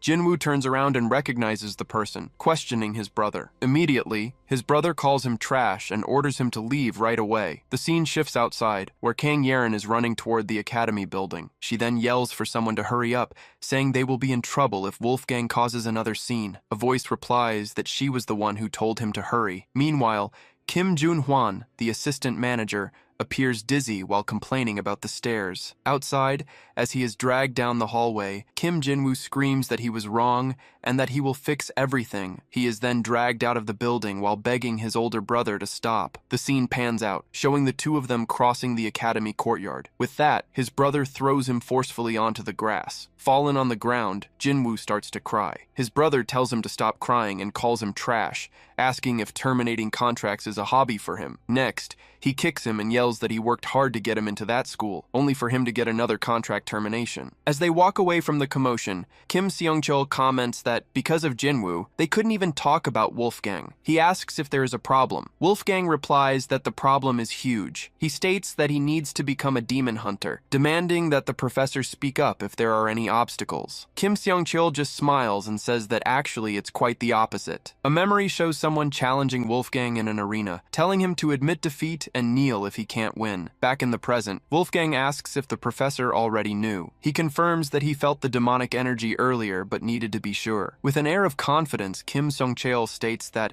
when it comes to using a constellation's power, he is far superior to any active demon hunter. Even so, he admits that he detected the demonic energy in the student Jinwoo long after Wolfgang. Kim Seong-chul continues, revealing that although he felt the energy, he only realized its true identity when Cerberus emerged from Jinwoo's body. Furthermore, he recalls that Wolfgang used spatial distortion during the confrontation. Next, he mentions the summoning ability the Barbarian demonstrated. Finally, a technique that seemed to be telekinesis was used to control his sword. With that, The professor asks why he came to the academy. He confesses that he has never seen a hunter use such a diverse range of abilities with such ease. Bluntly, Wolfgang asks him to get straight to the point. Kim Seong-chol then suggests that he take the promotion exam as soon as it's available to get a double promotion. He claims it's the best way to get his license quickly. When the professor begins to talk about his only regret, Wolfgang interrupts him and asks him to wait. The scene returns to the courtyard, where Jinwoo's brother kicks him repeatedly while yelling that he worked hard to get him into that school. At that moment, Kang Yarin runs up and stands in front of Jinwoo, asking what he is doing. She then demands to know why he is beating his own brother like that. Annoyed, Jinwoo's brother tells her to get out of the way and asks who she thinks she is to meddle. Soon, Kim Jun-hwan arrives and holds him back. He begs Kim Jin-sung to stop, warning him that he's going to kill him, while Jin-sung yells to let him go. The manager tries to calm him down, asking why his temper has become so violent. Jin-sung shouts that it's none of his business. Suddenly, Kim Seong-chol's hand strikes Kim Jin-sung's face with a hard slap. Following the blow, Kim Jun-hwan watches in shock as Kim Jin-sung lowers his head. In the distance, Kang Yarin and Wolfgang also observe the unexpected scene. Kim Jin-sung turns his face to the side, still surprised by what happened. Holding Jin-sung's wrist, the professor reminds him that fighting outside of dungeons is strictly forbidden. Inside the academy, this behavior can easily lead to expulsion. Kim Seong-chol then adds that, above all, he can't believe Jin-sung dared to try and drag his student outside right in front of him. With a serious look, the professor strongly advises him to stop immediately. He then threatens him, saying that otherwise he could arrange an appropriate stage for the two of them,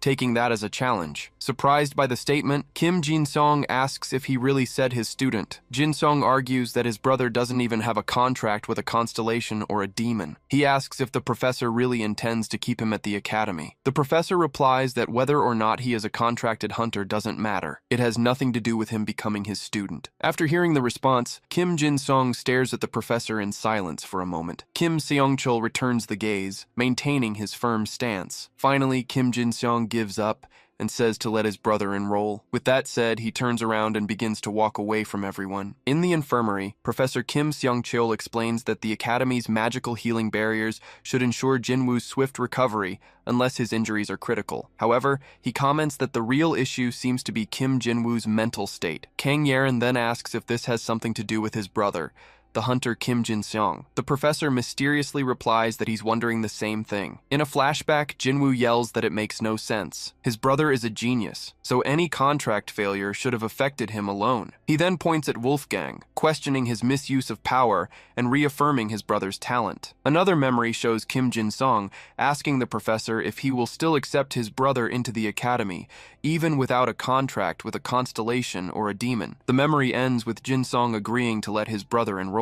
Back in the present, Kim Seong-chol concludes that there's definitely a deeper story that only the two brothers know. Just then, Wolfgang opens the infirmary door, saying he's leaving. Seeing him with the Cerberus carcass, Kang Yarin questions him. He warns her not to touch it, as the demon still radiates a malevolent energy, even in death. Meanwhile, outside, Kim Jun-hwan asks Kim Jin-sung why he acted that way inside the academy instead of handling it at home. The manager reminds him that this is about his brother and his family, but Jin-sung retorts that for that very reason, he shouldn't meddle. Jun-hwan then asks if the change in his behavior is related to his recent disappearance, but Jin-sung cuts him off, saying he has his reasons. When the manager presses him, asking what reasons could possibly justify beating up his own family, Kim Jin-sung shouts at him to stop playing the righteous investigator. After the argument, Kim Jin-sung walks away and gets into his car. Inside, he asks Kim Jun-hwan why he stopped investigating his father. The manager replies that it was because he left the association. Jin-sung then questions if the Hunter Association knows that his father managed to get his hands on that power. Kim Jun-hwan reveals they don't know the details because he omitted them from his reports, as the association would not be happy to learn he uses demonic power. Hearing this, Jin-sung deduces he never reported it and asks if the decision was made because of him. With a conflicted look, he confesses he doesn't know whether to thank or resent the manager for that choice. Shortly after, the car drives off, leaving Kim Jun-hwan alone in the parking lot. The scene shifts to the front of the Archaeologist Hunters Association building. Inside, A man looks surprised and asks if Wolfgang really wants to make armor from the Cerberus carcass. Wolfgang confirms his wish to find a skilled blacksmith and asks for an introduction. Seeing the situation, the man asks Kang Yeren to explain the process to the Barbarian, and she wonders where she should even begin. The man then clarifies that they don't hire blacksmiths directly. Instead, they sell materials like the carcass on the association market and use the money to buy ready-made equipment. He then asks Kang Yeren to take a picture and post the item, since his commission fee on the market is too high. She agrees to list the item, but on the condition that Wolfgang helps her with her research later, sealing the deal. The man then asks what kind of equipment they should buy with the money from the sale. Wolfgang replies that since it's not for him, he can't say. Confused by his answer, the man and Kang Yeren ask who the equipment is for. In an office, Jinwoo's father is informed that the Cerberus hide has been listed on the market and that the young master has not yet returned from the academy. With a serious look, the man asks if he's sure his son hasn't come back. His subordinate confirms and reports a battle at the academy against a man named Wolfgang. It resulted in Cerberus's annihilation and Jinwoo's hospitalization after being beaten by his brother. Upon hearing Wolfgang's name, the father orders for the cleaners to be called to get rid of him discreetly. However, he changes his mind, saying that to keep Jin Sung's mind intact, they must keep Jinwoo alive at all costs. With that, he orders them to bring Jinwoo back immediately, as he will decide his son's fate himself. Just then, Kim Jin-seong appears at the door and asks them to wait. His father turns and asks how long he's been listening, but Jin-seong denies hearing anything. The man tells him not to pretend. After his son apologizes, he reveals that that person will awaken soon. He then declares that when that happens, all the power in this world will belong to their family. Hearing his father's words, Kim Jin-song reacts with a shocked expression. He then apologizes and says he will take his leave. As soon as he's gone, the chairman orders his chief of staff to keep an eye on Jin-sung as well. The scene ends with Kim Jin-woo lying on the infirmary bed, letting out a sigh. In a flashback, Kim Jin-sung hands a piece of paper to his brother. When asked what it is, he replies that it's a Cerberus tattoo. He then instructs Jin-woo to inscribe the design on his body to form a contract with the demon. Jin-sung warns him to accept the contract no matter what Cerberus demands, as its power would help him easily reach C rank. However, Jinwoo refuses, saying he'll work hard to get a contract with another constellation. He questions how his brother could ask him to make a pact with a demon. His brother then warns him that he'll die if he doesn't, asking if he knows what happens to those who defy their father. Jin-sung then reveals that their father wouldn't hesitate to kill his own son, and that a demonic contract is the only thing that could please him. He continues, explaining that their father spent years working to awaken that power, a power that soon not even the Hunter Association will be able to ignore. Jinwoo suggests asking his friend at the association for help, arguing that the Cerberus contract demands half his life, a price far too high. With his face shadowed, his older brother simply replies that he can't do that. With tears in his eyes, he explains that if he does, his friend will surely die. He begs Jinwoo to do as he says, as it's the only way for any of them to survive. Back in the present, Jinwoo is still lying on the infirmary bed, staring at the ceiling. A tear rolls down his face as he whispers his brother's name. Suddenly, a hand shrouded in an aura begins to materialize above him. Startled, Jinwoo screams, asking if it's a ghost. From across the room, Wolfgang tells him to hold still as he tries to grab him, but Jinwoo panics and yells for him to let go. Later that night, Kim Jin-song kneels outside the academy. He then runs up the stairs, determined to act quickly before his father makes the next move. In his office, Professor Kim Seong-cheol stretches in his chair, noticing how late it's gotten. Suddenly, Kim Jin-seong rushes in. Not understanding the situation, Kim Seong-cheol wonders why Jin-sung would be there. Meanwhile, Kim Jin-seong enters the academy's infirmary, where a blue aura emanates from one of the beds. He peeks through the doorway, believing his brother should be there. Carefully, he pulls back the curtain surrounding the bed. To his surprise, it's empty. He wonders if his brother really isn't there. Frustrated that he didn't expect him to have left already, Jin-seong wonders where his brother could have gone. Just then, an aura of energy envelops him and lifts him into the air, making him cry out in shock. Seeing Kim Song-cheol at the door, he recognizes him. The professor confirms that his suspicions about him were correct. He then orders Kim Jin-seong to come with him quietly unless he wants to make a scene. Elsewhere, Kim Jinwoo is cornered, asking in fear who the person approaching him is. At this, Wolfgang declares he will make Jinwoo his first subordinate. He then tells him to take off his clothes so he can take his measurements, leaving Jinwoo completely confused. Wolfgang then asks Kim Jinwoo if he'd rather make a contract, offering to persuade the Barbarian's descendant to contract with him again if he proves himself worthy. Surprised by the offer, Jinwoo asks if he can really get a new contract with the Barbarian's descendant. Wolfgang clarifies that he can't offer any guarantees, but if Jinwoo becomes a warrior the constellation can respect, they'll have a justification. Hearing this condition, Kim Jinwoo's expression fills with newfound hope. After a brief moment of hesitation, he lets out a sigh and makes his decision. He then kneels before Wolfgang and begs him to teach him, asking what kind of warrior he needs to become. With an imposing gaze, Wolfgang declares that from this moment on, he will be reborn as the ultimate shield warrior. Confused by the title, Kim Jinwoo asks what kind of warrior that is. After taking his measurements, the young man asks if they just need to find some gear that fits, and Wolfgang confirms. Wolfgang then specifies that he needs a huge shield to match his size, and nothing else matters. The young man then reports that, coincidentally, they've just received a purchase order for the Cerberus carcass, so they should be able to get a shield right away. Still, Wolfgang says he'd rather take a look himself, and when asked, confirms he wants to go right now. While carrying the carcass, Kim Jinwoo wonders who could have bought the item from the market. With a worried expression, he tells himself he hopes it wasn't his father. Back at the association, Kang Yerin tells her colleague she got a message from the academy's professor. The scene shifts to the professor's office, where he places his cell phone on the desk. With Kim Jin-sung in front of him, the professor steps closer and tells him to start talking.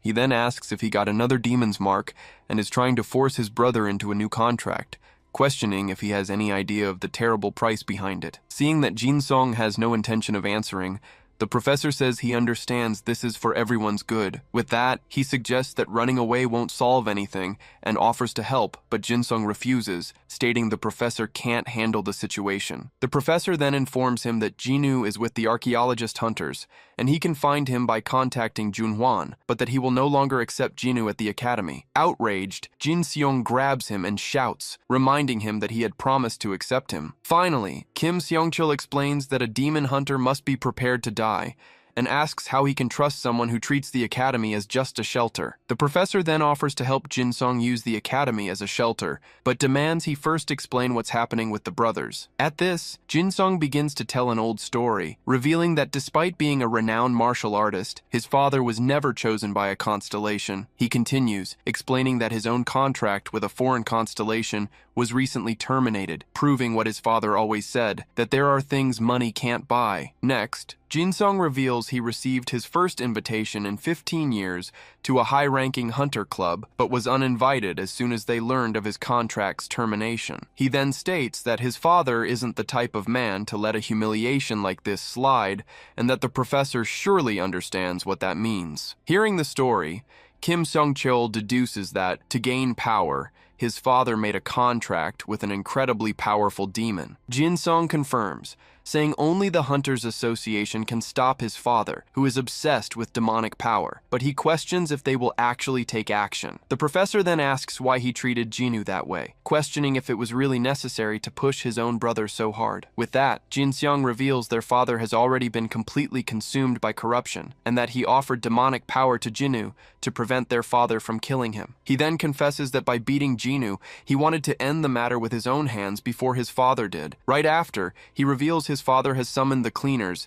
and that their target is set. Shocked, the professor slams the table and yells that the cleaners are a criminal group where every member is at the level of an A-rank hunter. Jin-sung just reaffirms what he said, stating that's why not even the professor would be able to handle the situation. He concludes by saying he won't make excuses for what he did, as he did the best he could, believing it was better than letting Jinwoo die. Defeated, the professor sits down and admits that if all of this is true, then not even he can handle the situation.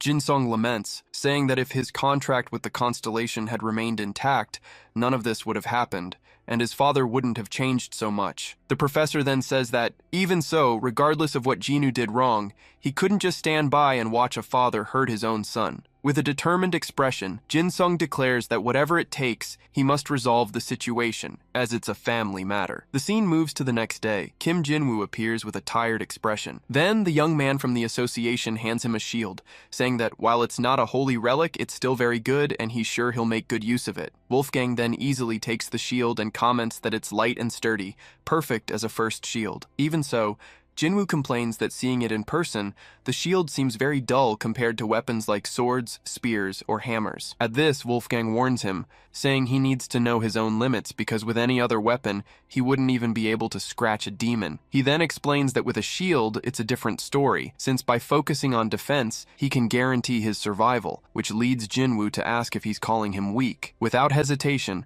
Wolfgang replies yes, and states that he's not using his full strength. In a flashback, he comments that Jinwoo's fists certainly pack a good punch. However, he clarifies that a demon can't be defeated with simple punches, and that he needs to learn how to channel his entire body's strength at the right moment. Wolfgang concludes, saying that if Jinwoo could do that, he wouldn't have resorted to demonic power when he was caught from behind during the duel. Back in the present, Kim Jinwoo stares at the shield in silence, processing the barbarian's words. The scene shifts to the estate of Chairman Kim Tae-gwan, the father of Jin-seong and Jinwoo. Inside the mansion, someone descends a dark staircase toward a basement. Down below, Chairman Kim prepares to begin a dark ritual in front of two other people. With a furious look, he curses the bastards from the Hunters Association and his useless sons, declaring he doesn't need any of them to reach the top. He then clenches his bloodied fist and lets his blood drip into a chalice. The drops of blood mix with the red liquid already filling the vessel. With that, a huge magic circle materializes on the floor around him. The chairman then raises the chalice and shouts,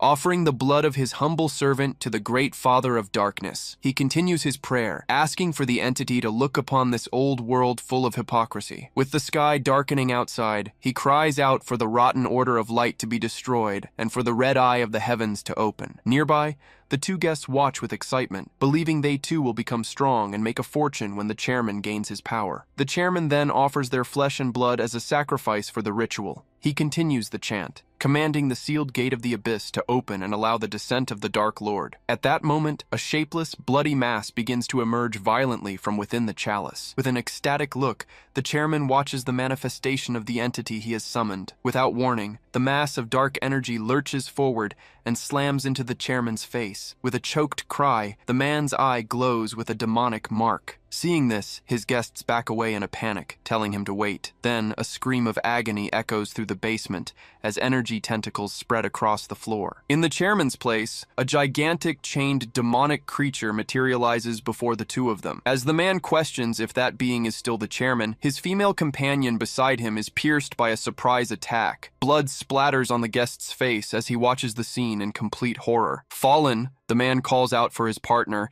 asking where she is. The demon opens its mouth to devour. Moments later, it lifts the woman's lifeless body, impaled on its chains. The creature's red eye fixes on the last survivor. Far away, Kim Jin-sung senses something has gone wrong and yells for someone to get help quickly. Suddenly, a voice appears in Kim Jin-woo's mind, begging for his son or anyone to call someone who can stop this. The voice then completes the desperate plea, telling them to hurry while he is still conscious. Atop a building, Kim Sung-cheol and Kim Jin-sung watch the sky as the moon turns red and the earth trembles beneath their feet. In desperation, the professor screams, asking what's happening, while Jin-sung can only think that this can't be real. Just then, Kim Jin-sung's cell phone starts to vibrate. On the other end of the line, the chief of staff yells in a panic, warning young Master Jin-sung that they are facing a major crisis. Answering the call, Jin-sung hears about the president and realizes his father has finally started to act. The scene shifts to the basement of the Archaeologist Hunters Association,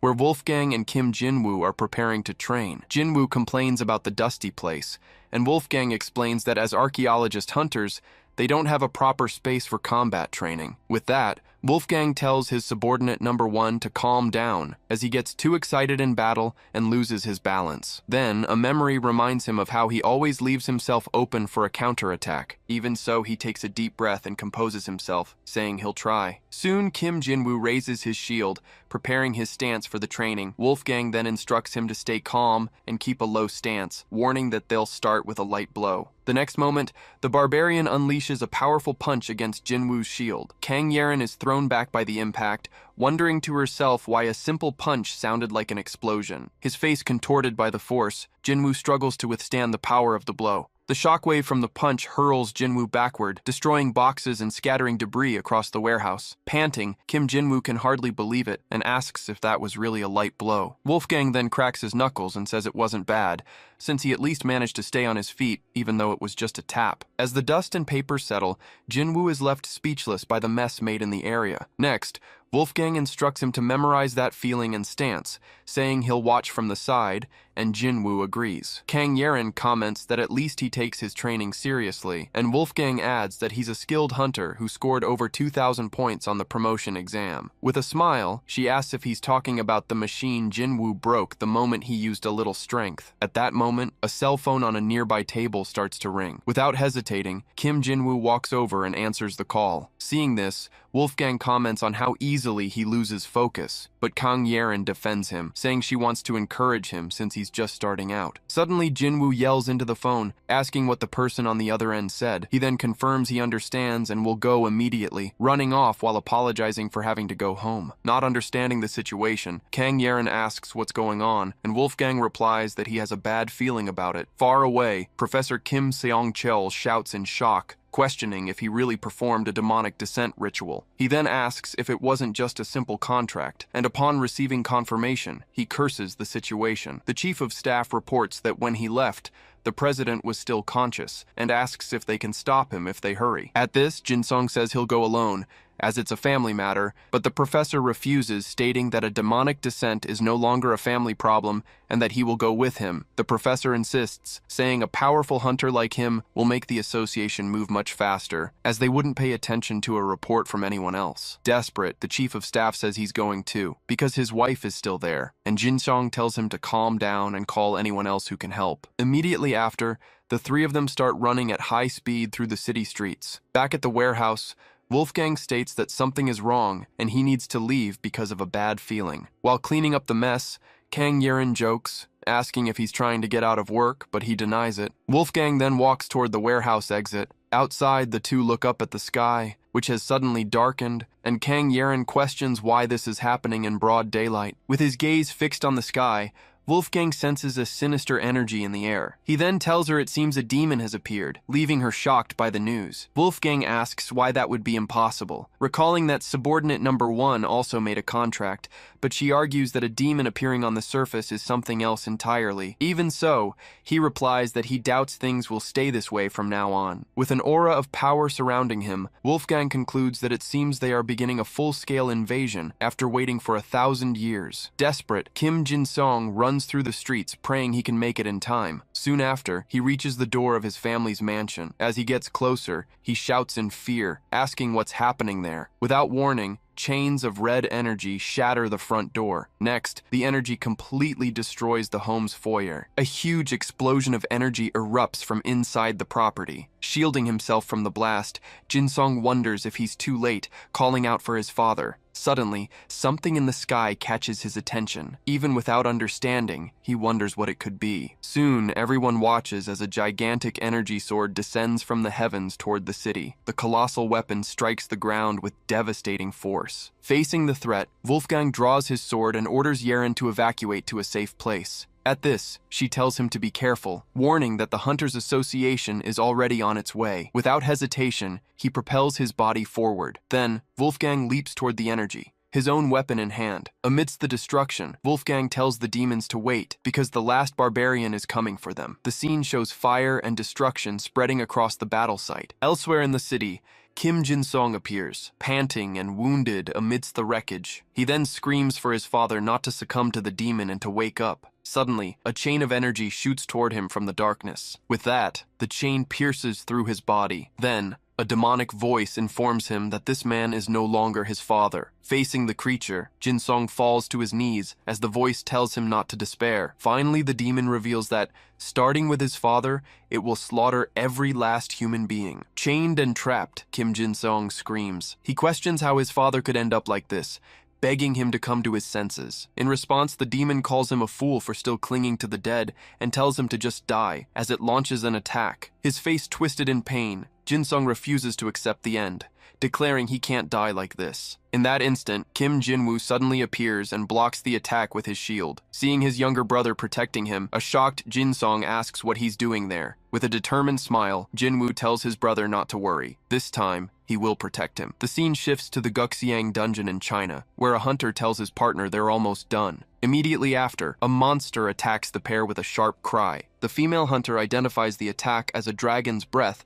and yells for her partner, Shihao, to get behind her. With that, she conjures an energy barrier that withstands the impact of the fiery blast. Seeing that Yang Yang blocked the attack, the hunter charges forward to counterattack. He then leaps over the monster, preparing to deliver the final blow. With a war cry, he drives his spear into the creature's head, declaring that this ends here. Struck, the monster lets out a final screech of pain and is defeated. With the battle over, the two hunters celebrate, cheering that they've cleared an A-rank dungeon. Striking a victory pose, the pair of hunters celebrate, shouting that they truly are the best. As the female hunter smiles, her partner says the elders will finally recognize them now, then stabs her. Confused, she can only react as she spits up blood. With that, the hunter holds his partner's body as she collapses, lifeless. The next instant, he too is stabbed and screams, demanding the attacker reveal themselves. With a final breath, he can barely react to the attack. Soon, a mysterious assassin appears before the fallen bodies of the two hunters. He then comments that the two A-rankers barely put up a fight,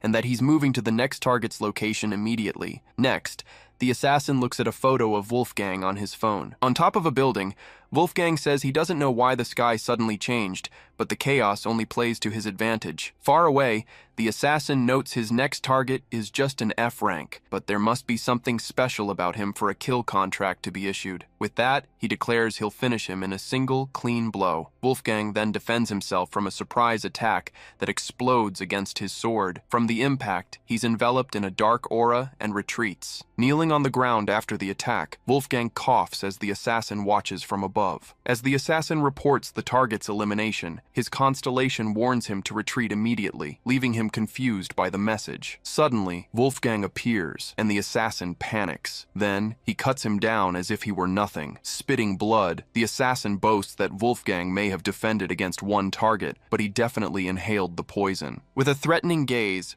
Wolfgang declares he is no one's target but the hunter, and warns him not to interfere with his hunt. Meanwhile, back at the main battle, energy chains surge across the battlefield. Kim Jinwoo manages to block the attack with his shield, resisting the impact of the chains. When his brother asks, he assures him he's fine, remembering Wolfgang's instructions to keep his calm and posture. With a monster approaching from behind, Jinwoo thinks that he just has to hold on until other hunters arrive to help. Then a demon attacks them, and the impact of the attack hurls the brothers through the air. Jinwoo quickly runs to protect his fallen brother, asking if he's okay and what that thing is. Looking around amidst the chaos, he wonders where all these monsters came from. The scene pulls back to reveal the giant demon on a cliff, watching the destruction spread across the city. The battlefield transforms into an abyss of fire and broken rock. From the cracked ground, a monstrous hand emerges amidst the flames. Soon after, hordes of demons of all shapes and sizes begin to emerge from the abyss. Trembling, Kim Jinwoo can hardly believe the absurd number of monsters that have appeared. With a roar, the creatures charge toward the brothers. With a determined look, he tells himself to get a grip, because if he gives up now, his brother will die. The next moment, Jinwoo throws himself in front of his brother and blocks a golem's punch with his shield. His face twisted with effort, he struggles to withstand the impact of the blow. Exhausted on the ground, he tells himself he has to hold on. With a furious shout, he gets back up, determined to hold out until the other hunters arrive.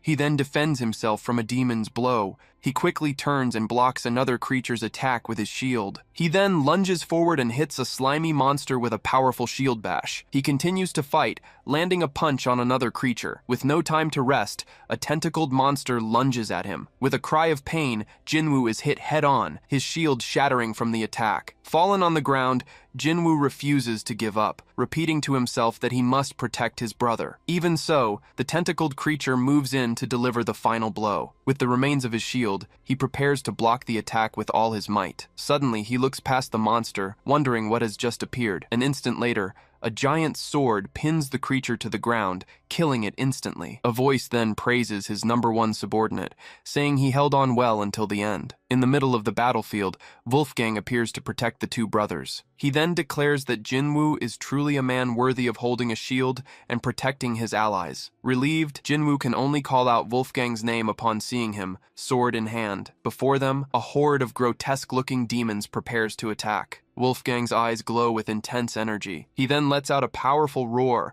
unleashing all his strength. With a single blow, the barbarian unleashes a wave of energy that sweeps across the battlefield. The energy manifests as wolves that destroy every demon in their path. Finally, a voice tells Jinwoo to rest as an aura envelops him. The giant demon attacks, launching its energy chains toward its targets. But Wolfgang charges at the demon. Filled with absolute hatred, Wolfgang declares he'll take it from here. As they fight, Wolfgang demands to know what the demon knows about Devil House. He promises a clean death in exchange for the information. In response, the demon finds the human's words amusing and wonders how a mere insect dares to speak to him that way. Wolfgang warns him that he's been given a chance to die peacefully. If he refuses to talk, he'll be eliminated. With that, the creature calls him a filthy insect and challenges him to try and kill him if he thinks he can. The demon then launches a shadow attack, moving to trap Wolfgang. As he's caught, Wolfgang scoffs at the use of such cheap tricks. The creature then orders the arrogant human to be crushed by the power of the shadows. Wolfgang cries out in pain as the technique crushes him. Suddenly,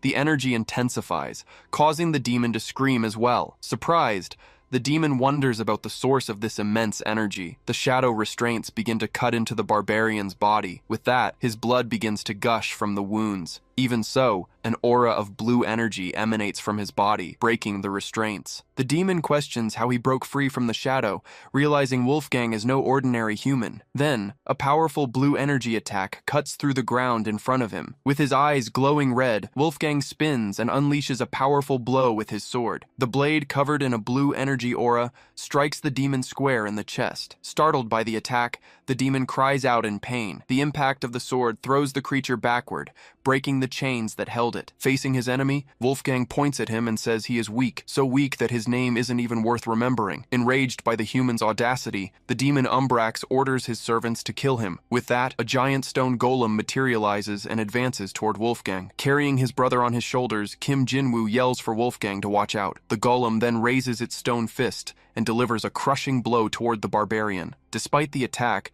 Wolfgang simply glares at it, his face filled with fury. Without moving, he destroys the golem with a single punch. Watching this, Jinwoo can only gasp in astonishment. In complete shock, he stammers as the narration reveals that, on that day, Jinwoo was sure of one thing. The narration continues, explaining that he absolutely had to stay on Wolfgang's good side. Suddenly, the golem's remains fly toward Jinwoo, making him scream in surprise. Wolfgang turns and snaps at his #1 subordinate, asking what he's doing. He orders him to hurry up and get his brother to safety. With a relieved smile, Kim Jinwoo agrees, thinking to himself how glad he is they're on the same side. Meanwhile, the demon wonders where that man suddenly came from and regrets having to use a power he didn't want to reveal yet. A moment later, a red energy aura begins to manifest around the demon. With that, the demon evolves, revealing its new form, Umbra's Shadow of Evolution. Faced with this transformation, Wolfgang merely comments that his opponent has a varied skill set. In response, the creature challenges him to see how long he can keep up that act, then attacks with shadow blades. With agility, Wolfgang blocks one of the attacks coming his way. The demon then continues its advance with a barrage of rapid strikes. Suddenly, Jinwoo screams in terror. His body is dispersing like smoke. He accuses the demon of cheating. Unfazed, the creature continues its relentless relentless attack against the barbarian. Next, the demon questions if Wolfgang really thought he could kill him with that level of power. Wolfgang then calmly replies that he believes he can kill him easily,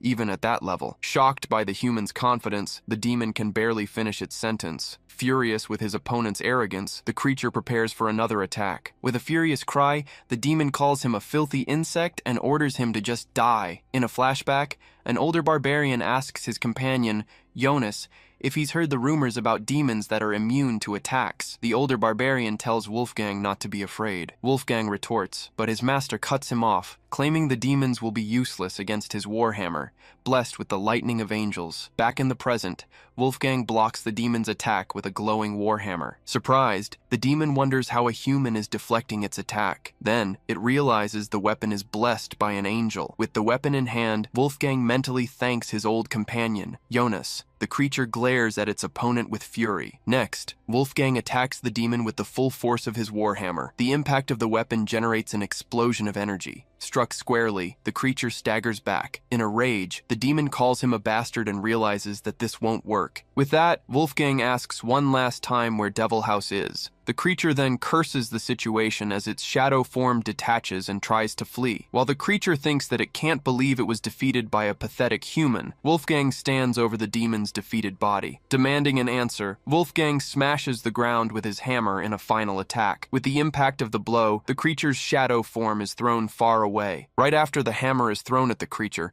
which falls toward the fiery abyss. Seeing the demon fall, Jinwoo runs to Wolfgang with his brother on his shoulders and asks if he's okay. Wolfgang then laments, as that was his only lead on Devil House's whereabouts. At the same time, a group of hunters finally arrives at the scene of the devastation. Among them, a woman in a formal suit stands out as she walks through the destroyed terrain. With authority, she points toward the aftermath and orders everyone to quickly eliminate the remaining monsters. The hunters move in and begin fighting the creatures still on sight. Right after, the woman approaches and stops in front of Wolfgang. Wolfgang gets straight to the point and asks who she is. She then introduces herself as Choi Yunha, the vice president of the Hunters Association, and informs him that her hunters will take care of the remaining monsters. With that, she extends her hand and invites him to come to the Hunters Association if he wants information about the demon Devil House. The scene shifts to the Hunters Association building. As he enters a room, a man greets him, confirming he is indeed Mr. Wolfgang. The host then introduces himself as Li Zhonghwan, the president of the Hunters Association. With a handshake, the barbarian also reveals his name, Wolfgang. The president then sizes him up, acknowledging his impressive strength and physique. Wolfgang gets straight to the point and asks what he wants. Li Zhonghwan agrees to answer immediately. The president then reveals that the demon's base, the Devil House, is located in Underhell. Upon hearing the name, Wolfgang repeats the word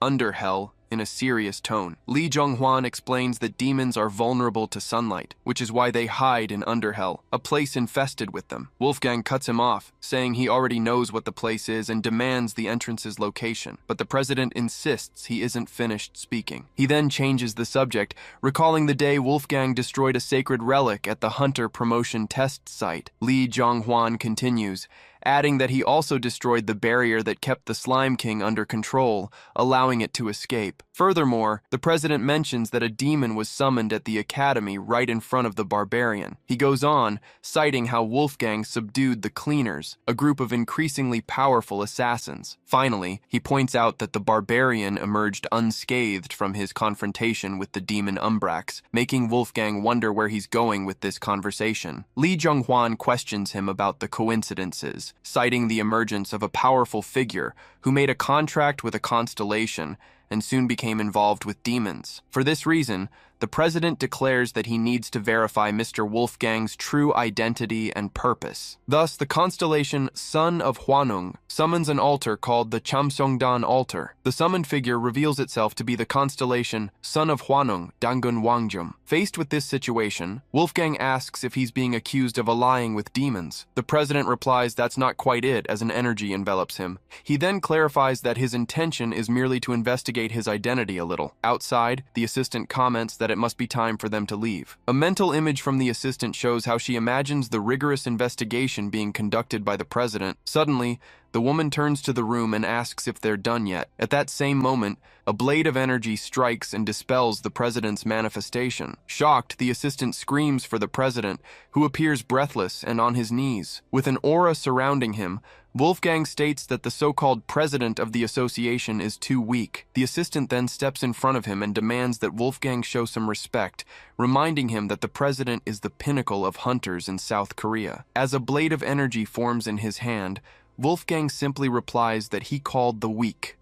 Outraged, the assistant calls him a bastard. In response, the constellation Concubine of Emperor Xuanzong manifests according to the contractor's will. The president then shouts for the association's vice president not to do anything, as that man is dangerous. As soon as she appears, the constellation attempts to use a dominant seduction skill on the target. The woman envelops him with her presence and kisses him. Possessing Wolfgang's body, the constellation turns and questions how they dare direct such words at the president, calling him an insignificant human. With that, the vice president turns and informs her superior that she has dealt with him. The president, however, yells for the vice president to watch out for what's right behind her. She turns around, confused, and asks what's wrong. The president just curls up on the floor. As the president groans in pain, Wolfgang turns and walks toward him. The barbarian then demands they tell him the information about Underhell. The scene shifts to a fortress located in the third-floor area of Underhell. Inside a large throne room, a small creature stands in the center. The demon Umbrax then addresses his friend Devilhouse and says he needs a favor. Sitting on his throne, the hooded demon questions since when they were friends. Umbrax then asks if he's still holding on to the past. The hooded figure recalls that 1,000 years ago, the words of the bastard who took his territory were not the same when he lost his army. To change the subject, Umbrax offers an interesting piece of information about a barbarian he met on the surface who was looking for him. The demon on the throne understands and agrees to help, stating he already knows he wants safe passage through his territory. He then beckons him closer. Umbrax thanks him and promises to help him reach even lower areas of Underhell once he recovers. Holding the small creature in his hand, the hooded figure repeats the words, "lower areas," finding the proposal grandiose. Suddenly, an energy envelops Umbrax, who frightenedly asks what the bastard intends to do. As he is turned to stone by absolute petrification, Umbrax curses him. The demon on the throne just laughs. Revealing his true form, he holds the petrified body and calls Umbrax a fool for believing a demon's word. He then calls him a pathetic creature and hurls him toward a horde of monsters. The crowd of creatures swarms the petrified body and shatters it. The monsters completely devour the remains of the small creature. In the end, only a skeletal hand and a sword are left behind on the ground. Leaving the matter aside, the demon comments on the fact that the barbarian is still alive. He then curses the damned barbarian. Back in the office, Wolfgang states that they aren't strong enough to fight the demons, making the vice president question if there's no one stronger. The president explains that he is among the strongest in South Korea. With that, Wolfgang says he has no choice but to descend into Underhell alone. At this, Lee Jong-hwan tries to calm him down, saying there's no need to rush, as the appearance of a demon was a rare situation, and there won't be any immediate problems. Wolfgang, however, looks outside and says something is strange. The president asks if there's some kind of problem. The barbarian then questions why the darkness hasn't dissipated, even after so much time since the demon was defeated. In that same instant, a pressure hits the room, making the president ask what it is. Wolfgang then recognizes the energy spreading through the area. Shortly after, a rift of energy opens in the middle of the room. From it, the demon Volcalas emerges in Seoul. At the same time, in Daejeon, the demon Batwing appears. Meanwhile, in Paju, the demon Astaroth also manifests. The president asks what's going on, and Wolfgang confirms it's a demon. Without hesitation, the barbarian leaps through the broken window toward the city. As he falls, he summons his energy axe. Landing on another building, the impact of his strength shatters the roof. As demons emerge one after another, he swiftly leaps between buildings. With every move, he wonders if the demon invasion has begun again. Wolfgang then crashes through another window, considering the whole situation highly unusual. Back in the office, the vice president remarks that it makes no sense, recalling that he'd said they were on the 75th floor. The president asks what they should do, and his assistant tells them to hurry and catch up to him. The scene then changes to 10 minutes earlier, at the residence of the Blue Dragon family. There, a young woman named Go Yun-ah, the family's successor, was training with her spear. With a swift movement, she charges a wooden dummy. Her precise strike completely destroys the training target. Even so, the girl tells herself it's not enough and that she needs to be much stronger. As the successor, she thinks about the Blue Dragon family's reputation for producing famous hunters, like Master Go Xiangyang. She then notices a constellation's aura and regrets getting distracted by the achievements of others, concluding that the Blue Dragon family is on another level. However, the constellation Blue Rose Lancer announces its disappointment with her performance and terminates the contract. With that, she decides she must dedicate herself even more to get a new chance and secure another contract. She then notices the wound on her hand from gripping the spear so tightly. Soon a man praises her for her excellent form and says it's almost time to pass the family's leadership to her. The girl calls him father, and Go Seong-yang, the master of the Blue Dragon family, states that he would have no regrets if he died today. Yuna tells him to stop, knowing she still has a long way to go and needs to be recognized by the constellation again. Her father then pinches her cheek and asks when she grew up so much, making her tell him to cut it out. Go Xiangyang then changes the subject, asking if something is happening, as it seems very noisy outside. Suddenly, they both look to the side with serious expressions. From above, something is rapidly approaching the residence. The successor turns toward the entrance. The demon Astaroth descends from the sky at high speed, heading straight for them. Her father recognizes the approaching creature. Immediately,